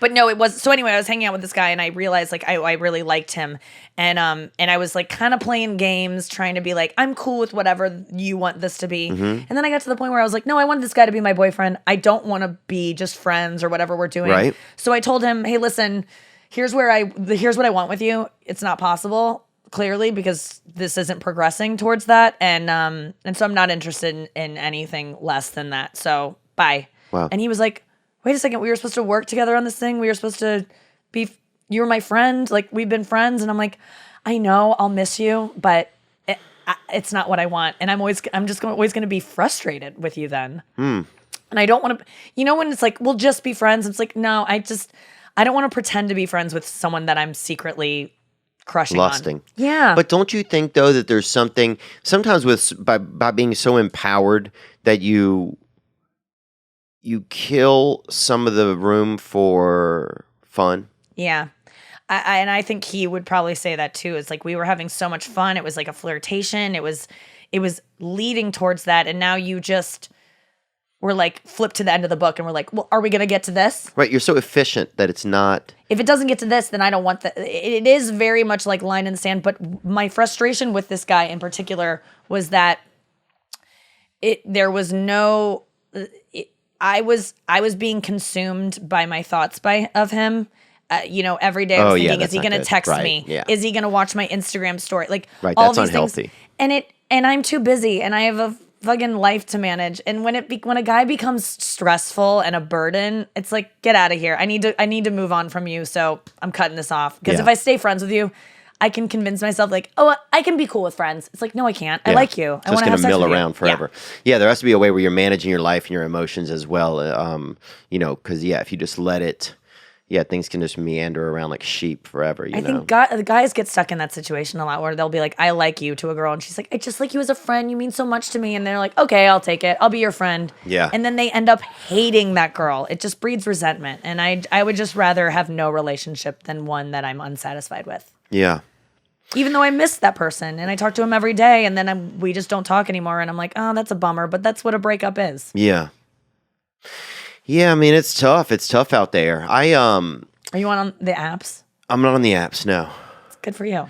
So I was, because I work, like, sometimes I didn't just know, like, I mean, I know that, like, a lot of women, like, especially, like, the past years, there's, like, been the big feminist movement, everything's so feminist, and sometimes I wonder, because I grew up thinking my mother was a feminist, like, in a way, my mom had 4 kids, she's a hard worker, delivers, newspapers and has always just been a delivery person, right? Yeah. But she's very educated. She just had to, raise her kids, she graduated from Duke University, but just had to raise her kids. So it always makes me think, like, sometimes I just worry that, like, there's this feminist thing where it's like, but none of these women are like moms, like, why are there these angry, and a lot of them start to seem angry. Right. And it's like, are you just doing all this other stuff and you're missing this void of sheer empowerment, which is having a child. Like, that seems to me like to be the most, if I could fucking make something out of my fucking dick, you know what I'm saying? I'm freaking, I've been spraying out for decades and nothing's climbing out of the sink, Yeah. Okay, here's what I'll say to that. And I think you have a really good point there. It's like, we can do this amazing thing that you guys can't do. And there is an empowerment in that. And there could be that is feminist to be like, this is what I want in life. I get to make this. It's my baby, and I'm going to be a strong mom because I can. And that's within. I will say though that, and it's not an accusation. It's just I want to know about this conversation point. Because I think a lot of women I find are getting. There's a lot of women I'm seeing that are confused. Even friends of mine, like women that are hitting me up that are like in their 30s, that are like, like, I have this great job and everything, but I'm. I don't have any eggs frozen. What the fuck am I supposed to do with my life? Yeah. People hitting me up for fucking semen on the DL, Right. I think that my hesitation to be a mom and it's not about like, I don't want to be barefoot in the kitchen, but there is something to that of like, as a mom, you have to breastfeed. You have to be with the child a lot more than the dad does. Like I have a huge career and you have a huge career. To add breastfeeding onto your career, like it's a lot to ask. Like it would be a beautiful job, but I just don't want another part-time job. And I know I would love that job and I would be so good at it, but it's just, I don't have the energy right now. And I'm open to it in the future when my life slows down a bit, and I think it would be just such a gratifying experience, but I'm not angry as a feminist. And here's another thing that I think you were kind of touching on is that women are so empowered now that it's making us less feminine. And I think I got to that point where I was always the aggressor with men. I would always be like, why, like, let's kiss. Let's take me out. Do this. Like I wouldn't be the feminine energy. And that's what I'm really trying to do now is like, guys should come to me. They should pick the date. They should call the car. They should. Some of it's like pick up some flowers and look lost. I used to say that sometimes, like, because as a man, there's just something inside of you that, like, if a woman's doing deadlifts, like, what the fuck am I supposed to do? No, I want to be. I really am trying to, because I am on stage, like fucking. On stage, I'm like very masculine. Like that's a masculine energy. Yeah. I mean, I think Eliza is like super masculine to the point Yeah. where, I mean, that's too much. But I feel like you are, I don't know, but you do seem like a feminist, but you also seem like a relatable woman. Well, like a thank woman you. that I can communicate with. And a ton, like extremely in touch with a lot of different things. So that's why I think this is a neat conversation. Go on. But I think being a woman on stage with a mic commanding a crowd is a masculine thing to do as a woman, just in general, aside from my material. It's just a Right. masculine thing to be in command of a room and kill. Right. It's like that's a dude thing to do. So I think that Wow, it is a really dude thing. I can't imagine that feeling as a woman. That it must be. Does it feel abnormal? no, but here's what I'll say is that's guys have girls wanting to sleep with them after shows a lot more than girls have guys, because I think it goes back to that cave woman stuff. Is like when you see a guy on stage talking, you're like, he's the tribe leader. I want to fuck him. I want to make babies with him because he's telling us where to go hunt today. He's the orator. He's the chief. Guys, see, I want that one to be on my mother. I bet. Yeah, but they don't see that in a woman who's telling everyone where to go hunt that day. Like I bet they do. Some of them. They're like that to be my mother, not the mother of my child. Yeah. It's just not. I do a masculine job, and so I have to work on being more feminine in my own life, and that's why I say like I'm a man on the stage, but like on the streets, I'm like, talk to me like a lady, court me, Yeah. pursue me, buy me flowers. Like Yeah. I'm not gonna go like, what are these fucking flowers? I'm up there like I don't have that energy off stage. I really want to be a girl off stage, and it's hard for me to mitigate those because I do Because you have to have the one on the stage. You have to be. in control and like badass. And then off stage, I want to be a little bit like more, Yeah. but it's hard for me because sometimes that stage persona comes into my regular life. And I am like kind of ball busty off stage sometimes, but Yeah. I'm trying to really get in touch with my feminine side more because I think that that's what men are drawn to. And I'm trying to draw in men. Yeah. And I think that it's tough for me though, because I've gotten to where I am in my career by being like, I want that, I'm gonna get that. It's Yeah. a very masculine thing to do. And the type of men that are drawn to masculine women are not the type of men I'm into. So I'm putting out something that is getting me suitors who I'm not interested in. How many students do you get that just want to be your business manager? Really, I could see a ton of that. I would love that. I really, Really? like. I keep thinking about. But Do I want a shady dudes that are boyfriend just or thinking a like, yeah, assistant? There's just like a lot of, because I've been talking about this kind of thing recently on different podcasts and stuff, and I've had a lot of guys just in the middle of the country being like, I know that I live in Seattle, but like I would be so good to you, and I think you're beautiful, and I love your thoughts on this, and they really like see me, and I feel seen by these men, but they live in Seattle. I'm not going to start a relationship with Right. them, and also I feel like I need someone who like is in the biz. really. Not like necessarily a comedian, but like first of all, someone who I need someone like who Sidney makes me laugh. Poitier? I need like an actor, but like they have to be funny. They have to legit make me laugh. Like Damon Wayans? Sure. I'm not really familiar with his work as much as I should be, but yeah, Damon Wayans would be fine, like a comedic actor, comedian. Or a guy who's like a Like a slightly less successful Paul Rudd? yeah, or a more successful, but like I'll take any kind of level of success, but I want the guy to feel really secure about his success. Like I Like don't, Donnie Rudd? because I've dated Donnie Rudd. Yeah, his younger brother, Donnie. I don't even know if it's a real person. But I imagine he's probably just doing well in the wake of Rudd, you know? Oh in yeah, that you Rudd gotta wake. be. And they got that like ageless Oh yeah. DNA. I just want a guy who's like very secure with himself, and I think that that's something in the industry that you can't really find as easily. But I'm also an insecure person who's found a way to be secure in this business. So I think there is that possibility. But I just want someone who isn't, because I've dated comedians before who are just, there's just an emptiness inside them that will never be filled. Yeah. And I don't like that. Like I want Like Mark someone. Maron? Yeah, like I think you just, and I relate to that because I'm a comedian. I want every stranger to love me. I want everyone to love me. I'm desperate to be loved. Yeah. I would like, though, for one person, one man to love me and be like, that's enough. I feel good and I feel complete, because I feel like I've tried to love men in the past who are comedians and they don't want my love. They want the love of the crowd, and I don't want someone who is always craving strangers' affection. Love surfers, they call them. Do they? Yeah. The Kelly Slaters of love. Let's go to a couple of calls. This is a great conversation. I could go. There's a couple ways I wanted to go. I wanted to talk about orgasmic meditation because I got into that for a while. I wanted to talk about some other things, but we're gonna have to do it at a different time because. Do you know how to do OM? I was in there. You got in and. I was in. Yeah. I was in for like 6 months. Oh, dude, I got bit by a fucking Bichon up in Topanga Canyon touching some lady. Yeah. And it was all sanctioned. This was sanctioned, by the commission or whatever. This was legal. Have you talked about this yet? Huh? I don't know if we've talked about it. People keep asking you to elaborate. I think it might be more interesting than some of our questions. If you Please elaborate, Theo. My ex-boyfriend was trained to do OM. Really? Yeah, and he did it to some strange woman. And Okay, I I'll tell thought you it what was happened. So hot. I know it's not hot. It's supposed to be very like mechanical. So Pee-wee's Big Adventure, right? You remember that? Yeah.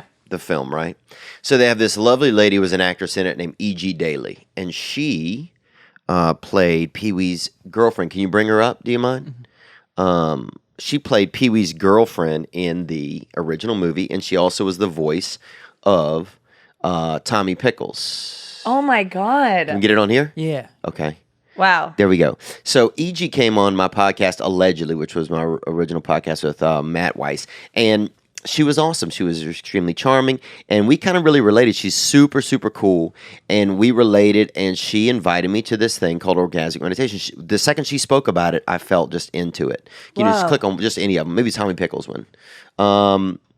So the second she, I felt into it. So next thing you know, she invites me to this place downtown, and we're in this. It's like a seminar. They got coffee and a little bit of some pineapple cuts, some cuts of pineapple and cuts of different fruits. At the front, people's milling around and doing that. Next thing you know, they got a lady up they close the doors. About 250 people in there. They have a lady at the front. They got her spread eagle. You know what I'm saying? Which I think should be our national bird. You know what I'm saying, boy? I salute that, dude. I doubt any brothers would kneel if they fucking let that thing fly across the stadium. I know that. I hope you write that down. That's really funny. Well, I mean, that's just what's going on, you know?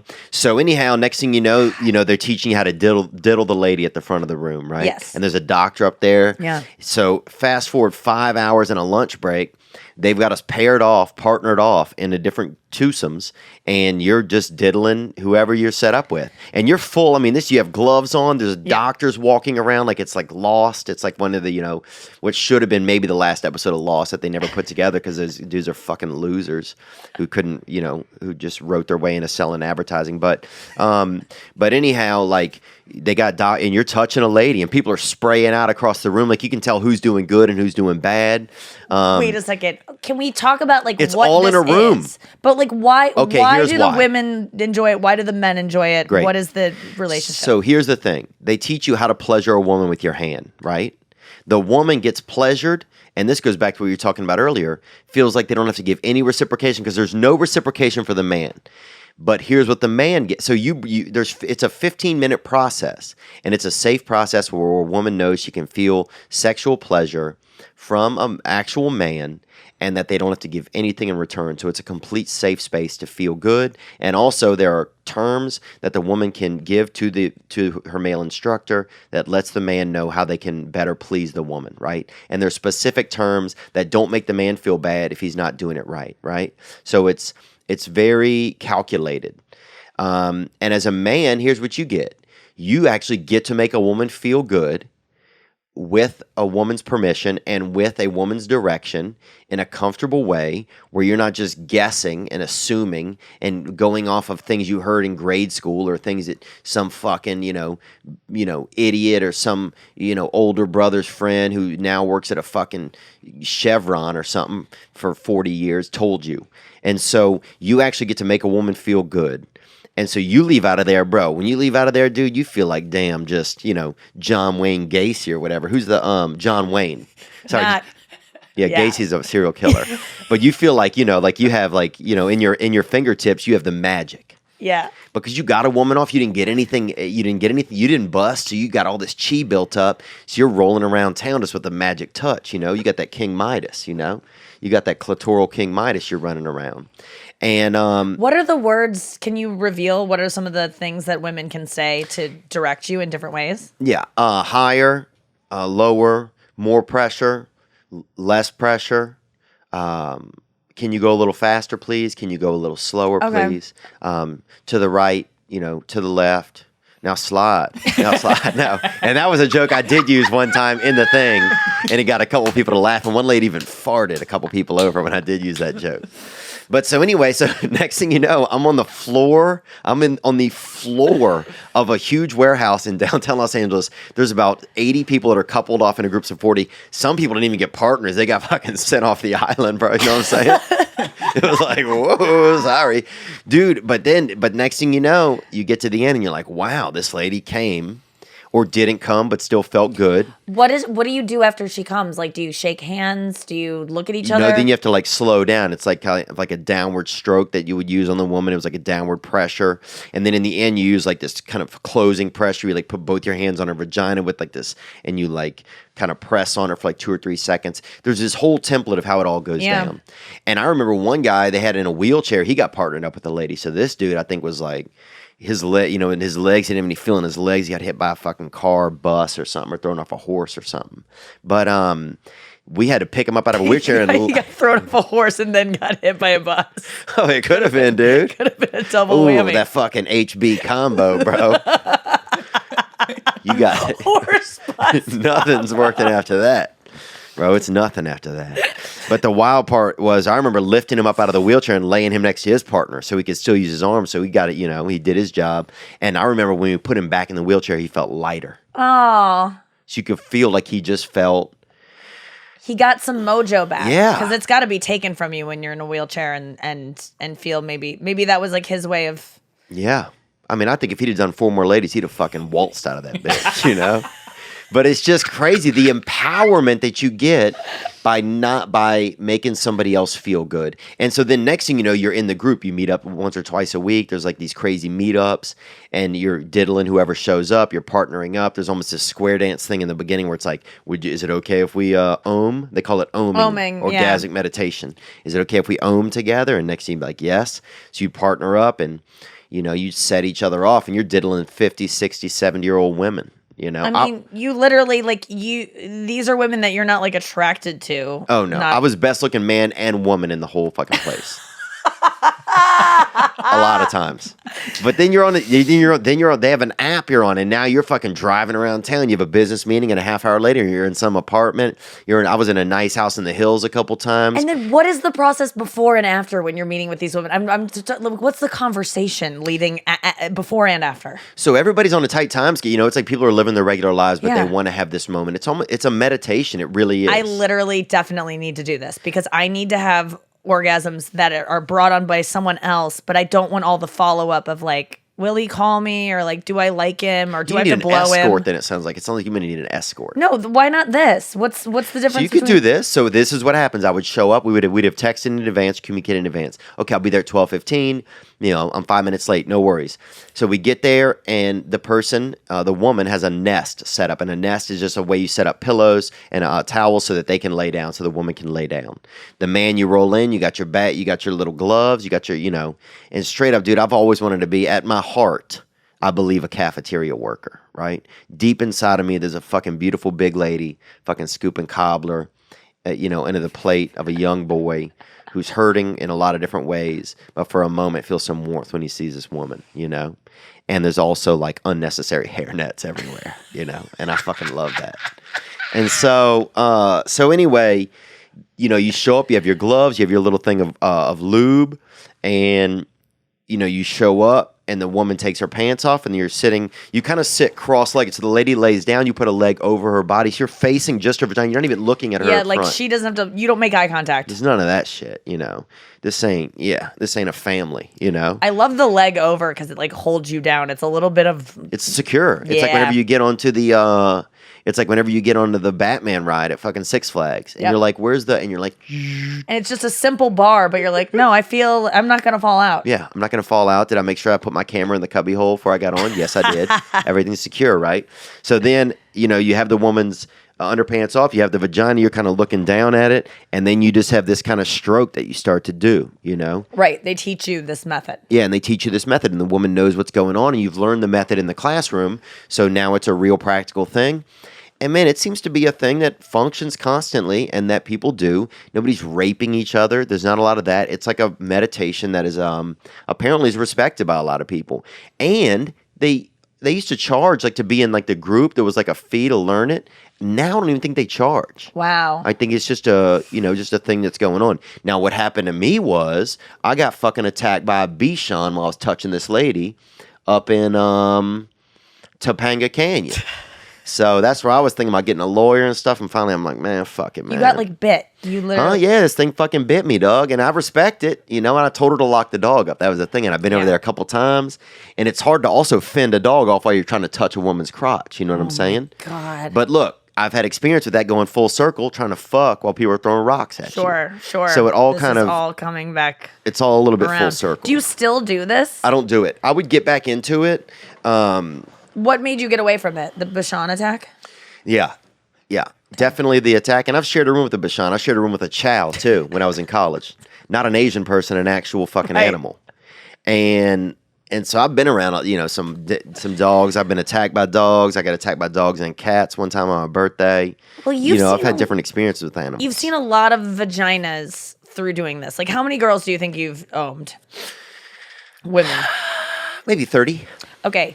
What have you learned about vaginas? Like, because that's a different thing than a hookup. Because in a hookup, a lot of times you don't get to like really look and see like what the mechanics Right. are.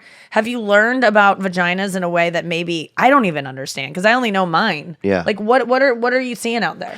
I've learned. What do you like? What do you don't like? What are some recommendations if you were about to go service a woman, what would you want her to do down there? Check it out. Make sure that thing's running top oil. Nothing wild down there. I don't want some, you should have got it serviced a couple times. You've been skipping out because just make sure that your vagina is like kind of, you want to have a clean vagina. Clean. Yeah.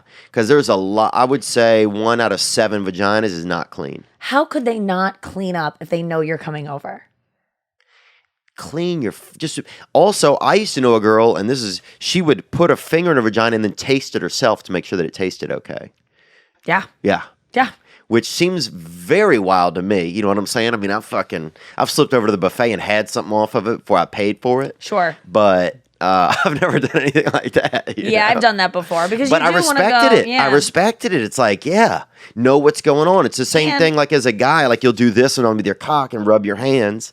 I'll probably lick myself off your face, so I'm not opposed to Right. like that, like tasting myself. I think it's actually kind of hot. So like, you might as well be like, okay, what am I having a good day? Right. Like And, what's like- going on? Yeah. Do I need to fucking toss a mint in there? You Yes. know? Sometimes you just need to like do something else. A where vagint. it's- Yeah. I can't believe those don't exist. Vagents. One time I had Tighten up, ladies. Vagents. I- You and I should definitely sell those. would I definitely sell those. put a gummy worm up my vagina once because my Or was that game? There used to be a game people were doing online. Oh, about doing really? That hiding gummy worms in their vagina. no yeah. way. Yeah, it was like, somebody reenacted like Lord of the Flies where they had like a cave and it looked like the gummy worms were coming out. That's funny. No, I did this because I was picking up my ex-boyfriend boyfriend at the time at the Oh, airport. and you wanted to tell him and surprise him. His favorite food was these like gummy worms, and I would always buy them for him. And I was picking him up at the airport, and I knew that he would finger me immediately when we got in the car because it's my favorite thing. And driving while you're being fingered is like so Oh, yeah. exciting. So I put like one New in Jersey. right before I picked him up. So he gets in the car and he's fingering me, and he's like, "What the fuck is?" And he pulls out a gummy worm, and it was just Wow. like a funny joke. That's awesome. Yeah, it was pretty good. No, definitely. And I think that's a vagint. and we just sold 1,000 magic kits. A vagint, no, it seems good. But here's what I'm saying is that I forgot what we're talking about.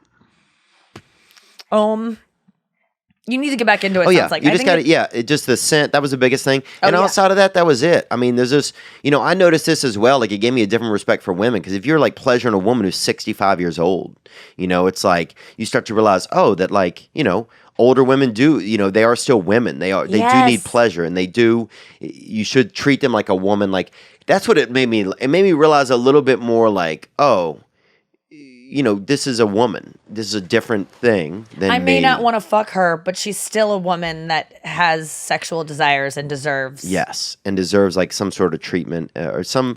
It just puts things in a different. It puts things in a different frame than our society puts things in. And I think that became one of my knocks. Sometimes there's so much attack like on men, the way men are. But really, a lot of it is the way that advertising is, the way that the society is, especially Hollywood, the way that fucking industry is, It's tough out here. It's a fucking shithole. And it's not, it tells you at one moment, you got to be good to women, you got to do this and that. But then it's selling, the dark arts out of the other hand, you know? It's telling women, love yourself for your body acceptance, but also like fit in these jeans. I mean, there's just mixed messages constantly, but I really love what you're saying about like older women are still like sexual beings. Oh yeah. Because I remember one of the most depressing moments, and it still like haunts me because I know it's like going to be in my future. But I remember I was in high school, and one of my best friend's moms would always be like, "You girls are so young and beautiful." She would always kind of like talk about that. And I remember one time she just was standing there and she goes, "I remember the last day a man held the door for me." And then she walked out of the room, and I was just like, oh dear, there's a last day for that where like you are attractive to men and men go out of their way to be maybe kind. the door to his apartment, I think maybe, but I think a lot of men where I'm from, it's scary to be like your water was sitting there earlier, and I was like, well, I don't know. Usually I would like open the water and then leave it open, just so that you don't have to open the water, And I was like, I don't know if I do that, she might get upset if I do that. No, I would have liked that. That would have been like, oh my God, what? Like, there are sometimes guys are courteous in ways, and I'm like, it's so nice. Like, it just doesn't happen as much anymore. I don't think guys hold doors for girls. I think in LA and in the cities it doesn't happen as much, which is crazy. It's like a lot of the cities I feel like are a place where it's supposed to be so, we're all about each other and like, we're respecting the opposite sex. But then I find that in some traditional ways, like I'll hold I'll help a woman with her luggage. Like these days, you don't know if a lady's going to get fucking pissed, I think err on the side of doing it because I love those moments where I'm like, oh my God, like a guy took care of me. I don't want to carry luggage. I'm an independent woman and I kill on stage and I have all these like, I know what I want, but I'm still like not as strong as you. Yeah. And I don't like dealing with heavy luggage, and I like doors to be open for me, and I like water bottles. Like I like that shit still. So I think maybe some girls might be like, I got it. But I think let's all go back a couple steps, and I know with this whole Me Too movement, everyone's scared of doing anything that makes women feel marginalized or lesser than. But I think let's keep chivalry alive. I like that you do that. Well, I think it's important because if you don't have that, if we're not honoring like what some of the biological desires are of things, and it seems bizarre. Like here's the thing: like if a woman puts a sexy picture up. Yeah. It makes me want to have sex. There's nothing I can do about that. It's inside of my body. I don't fucking control it, And then if you act sexually at all, now there are things, of course, that are over the line. But if you act sexually, then you're a fucking creep or a pervert. Can I show my body without? You can, but there's repercussions that live inside of me that I can't fucking control. Like, what do you want me to do? Like, some woman got mad at me on an airplane because I had an erection in my sleep. Wait a second. Yeah. It was this older kind of Jewish kind of like New Jersey lady, and she fucking, and her husband, and like he didn't say anything. I'm like, fucking speak up, dude. I had an erection in my sleep. She complained, made him bring me a blanket on the airplane. Oh no, Theo, that's so embarrassing. I'm sorry. Oh, I was pissed. And she's like, she's like, you need to learn, your body, sir, your body. And I'm like, this erection ain't for you, you fucking muppet, Tell your fucking man to beef you down right there, you know? Tell fucking Silent Mikey over here, fucking Silent, you know, whatever his name is, Yavel or whatever this dude's name is, tell him to fucking beef you down, you know? That's nuts. This erection ain't for you. I made this thing in my sleep. That's crazy that happened, but I guess that happens all the time. It just made me mad. Well, it just made me feel like if I can't be biologically, then I can't even be. Yeah. So that's where I feel like there's just not a voice sometimes because there's been this thing you can't say anything. No, you can still say stuff, and guys are still saying stuff. Who's supporting any of these? Like, you can't say anything. Well, I'm the one that's spreading a message of like, tell me I'm hot. Like, if I put out a picture where I look hot, I want to be told I'm hot. Yeah. Like, that's at least me. I don't know. I feel like a lot of guys are responding to this whole thing of like, I'm not going to say anything. And I'm like, well, I don't really want to hear from you anyway. So fine, keep your mouth shut. Like, I was never really like into your compliments about my looks anyway. But you know, there's still a time and a place for it. And like women that are putting out sexy pictures, they do want to be seen. We still want to be seen sexually. Yeah. I'm not saying all of them, but I think you're not wrong to respond the way you want to respond. Like, it makes you want to fuck. I'm sorry. That's just the way I am. I can't not be. Yeah, and we want to be able to be okay to fuck, but we also don't. I think a lot of everything that's happening right now, I think is great, you know? We just have to keep testing the waters and we have to figuring learn. out make mistakes. You're going to make mistakes. That's not to say go try to have sex with someone and try to rape a girl and be like, I was just making a mistake. But, you know, yeah, we needed some calibration. Look, America needs a ton of fucking calibration. Yeah, that's true. And it's great. I think everything that's happening right now is great because things were there was a lot of false stuff going on everywhere, and it's all, I think we're seeing a lot of that now. Like, and we're having to ask ourselves, who are we? You know, we're having to ask ourselves, am I racist? Am I sexist? Do I think about these things? Do I not think about these things? How do I behave towards my child or my mother or my daughter? You know, like, who am I? Like, so, and I think stuff like that's good. But we could get into a lot more. I want to get into a couple of calls real quick because we have to honor these because people have sent them in, and we'll move pretty quick on them. Nick, if you don't mind. Hey, Theo. This is Max from Pittsburgh. Question for Nikki is, I just listened to your mom's house podcast, and she was talking about how Dane Cook inspired her to cut off her labia, kind of save up to cut off her labia, but she realized that was a bad idea. But she said Dan reached out to her and said something, but he never got around to what he said. Just wondering if she could talk about that for a little bit. Interesting question. Thanks, man. Keep up the good work. Later.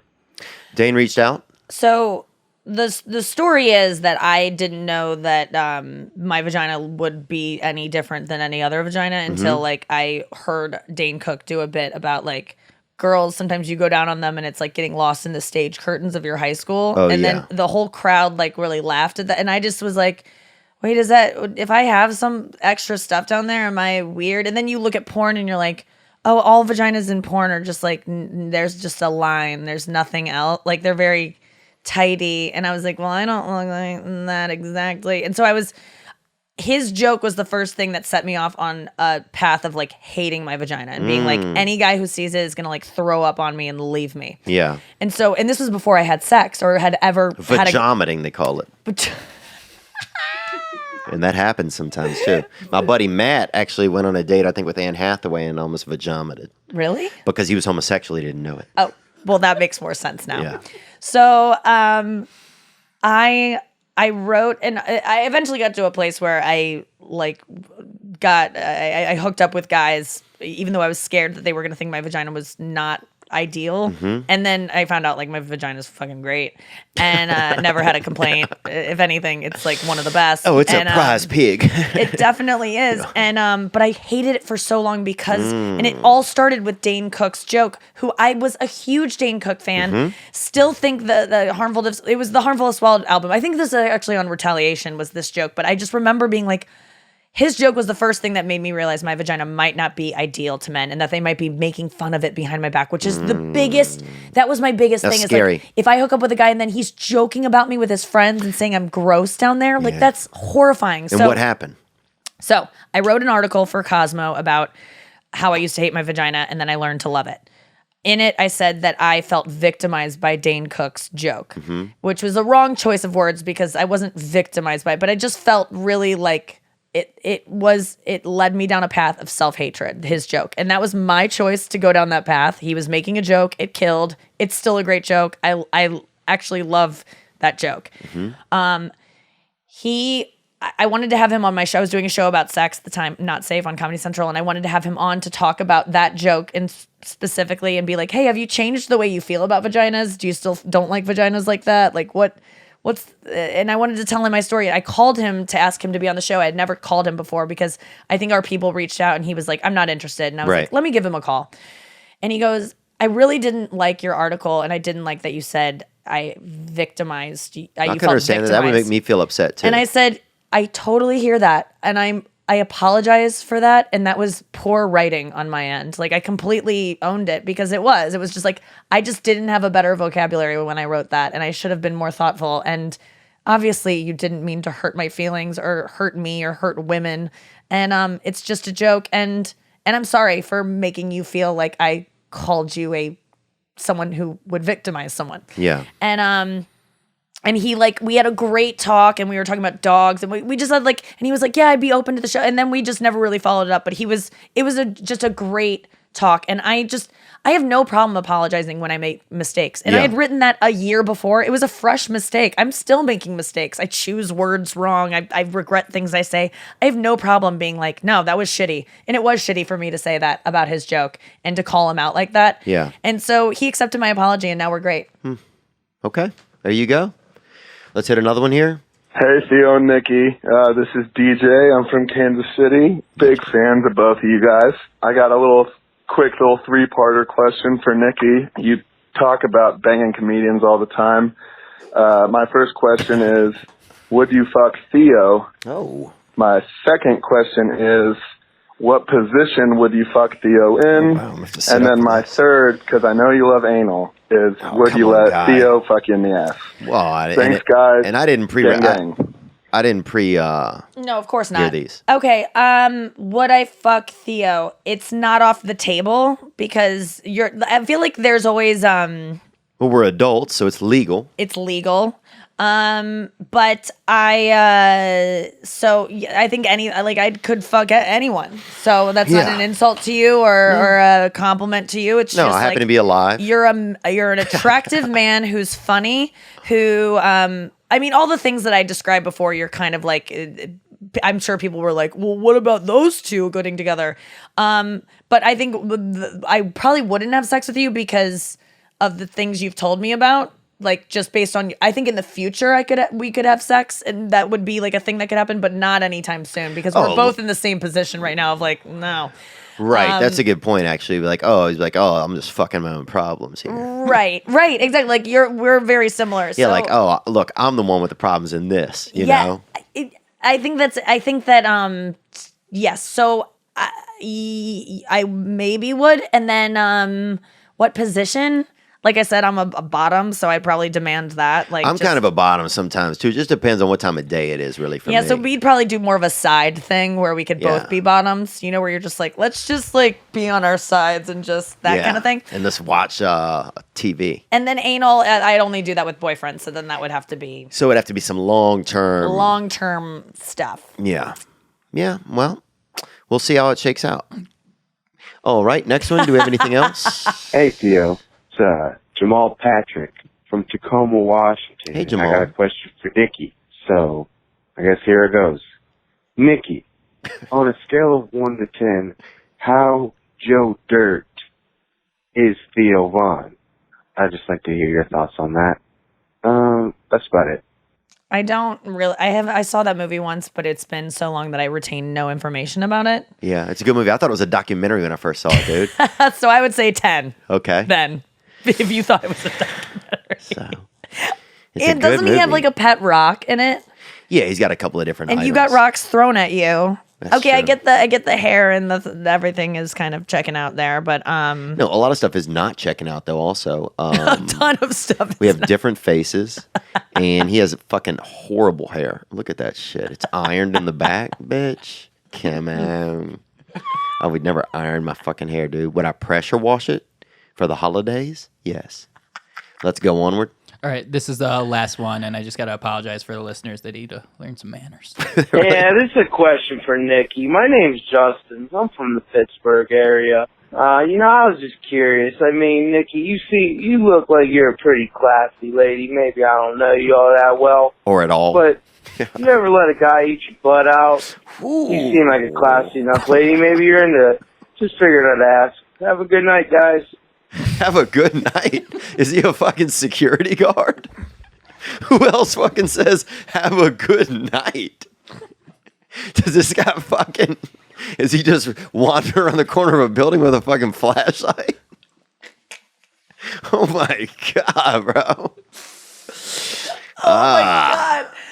Oh my God. Is he a security guard? Okay. Who else says have That a good is night? so funny. Oh my God. Okay.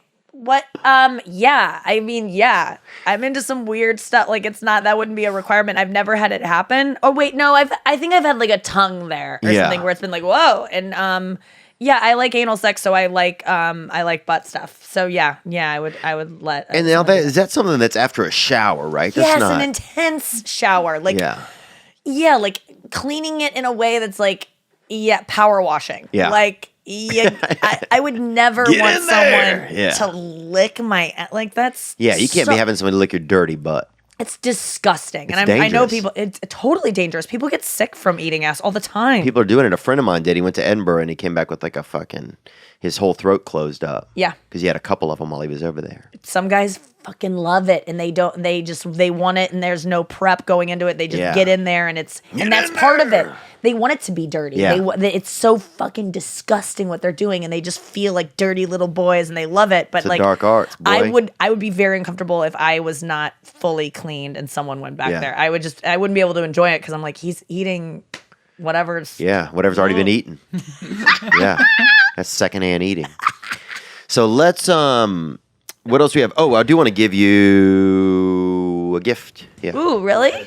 And from our sponsors, some of them anyway, we have Ridge Wallet. That is a nice wallet you can use. It's a front pocket wallet. What, really? Yeah, it's pretty cool. Yes, I love this color. So it's for like credit cards and stuff like that. It could double as a clutch, I guess, if you go out sometime. I need one of these. I was just about in the market for a new wallet. Oh, and it's like one of those little toys you get as a kid where you like, do you know what I'm talking about? Yeah, it's just the cards slip right in. And so it's just, if you're just going out, you're just taking that, then it's perfect. I didn't even think about that for a lady. This is the greatest gift ever. I love so mine. Psyched. Thank you. You bet. And this is from a Lakeside Maple. This is just like some fancy trail I need mix this. that I'm vegan. This you is are? right up my alley. Oh, it's vegan too. Yeah, it is. Yep. It's awesome. vegan and gluten free. Ginger chai. I know. Delish. Come on, Lakeside dude. Maple, guys. Thank you. They'll love that. And yeah. So, man, this was such a great conversation, I feel like. I feel like we really, I feel like this was like therapy. Yeah, me too. No, you had me think to think about some of those reasons why. Yeah, because I've never even thought about that as the reason why I didn't want to ejaculate. That I was like, I'm such a commitment issue, such a phobe. I think you're going to get a lot of feedback from men who do the same thing and are like, holy shit, that's why. Yeah. Yeah. Yeah, it's tough. I mean, it's tough being alive sometimes, isn't it? It's so That's our new tough. podcast. It's tough being alive. It's so tough being alive, Theo. It's a constant struggle.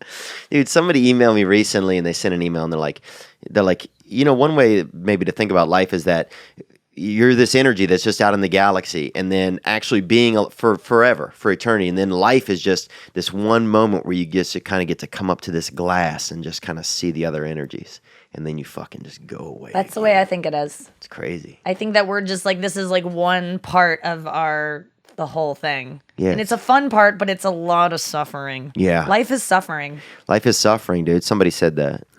Someone said it, and they're dead on. It is. There's moments of like intense joy, but it is hard to be a person.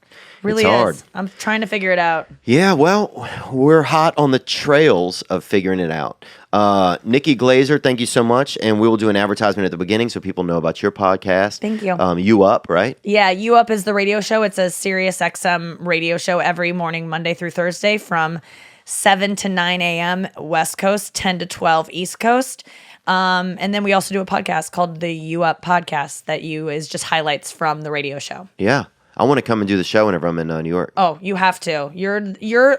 Can I just say for a second, like, you are my favorite comedian right now. Like, thank you. I've been getting this question recently of like, who's your favorite? You always get it as a comedian when you do interviews. Who's your favorite comedian? And right now I'm like Theo Von, Rachel Feinstein. Like, you guys are the only people I want to watch on stage right now. You're doing something so different. You inspire me to be like, think outside the box, and like, because you're so vulnerable up there and you do all of the stuff that I'm doing, which is like, be honest and say what's really going on. But you have this other side to it that watching you is like so fun. And I don't even enjoy watching stand-up anymore. You've brought watching stand-up you brought that back into my life since watching you. And I'm so glad for all your success, because you deserve it. You're truly one of the funniest people working today. Thanks. And I'm so excited for where your career goes. And isn't it weird? We'll always know each other.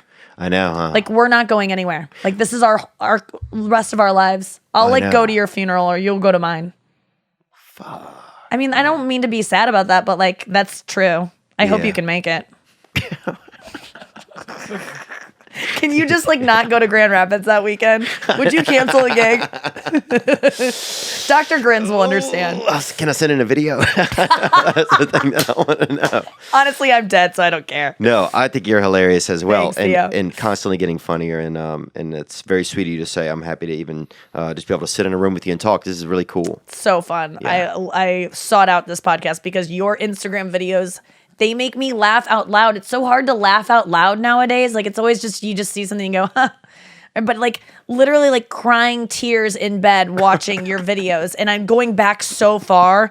I went back far enough where like you weren't doing those videos. And I was like, where did they start? Like, I went on in a Theo Von wormhole. Went back to my kid dick. And it's all good. It's all funny. Like, I don't know what you figured it out, man. And I'm excited about it. Well, Nick Davis, my producer, helps me so much. And you have a lovely producer too that I met, a very pretty young lady. Yeah, Noah Avior is my producer. She looks like Lady Gaga. She is the best thing that ever happened to me. Yeah, she produces my show. Producers are great. Yeah. Well, your show's great. A lot of women love it. I know I have a friend who's a comedian named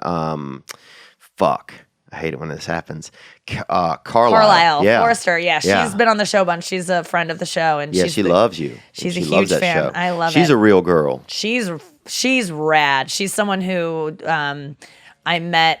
She's a comedian, but like, she was a fan of mine before and like heard me on every podcast. That's what she said. And so when we met, she just knew all of my stories and knew all the guys I've dated, and so all I had to do was learn about her, and then we were boom friends. It was so nice. I'm often friends with fans because I relate to that because there's certain celebrity girls that I see that I'm like, we would be friends if we met. We'd be friends. Yeah, and then you get to meet them, and sometimes you would be. Yeah. So that's it's crazy. what's happened. It's interesting. Well, we'd love to have you back again, and thank you so much. Thank you, Theo. Yep. Now I'm just floating on the breeze, and I feel I'm falling like these leaves. I must be cornerstone. Oh, but when I reach that ground, I'll share this peace of mind I found. I can feel it in my bones, but it's gonna take a little time for me to set that parking brake and let myself unwind. Shine.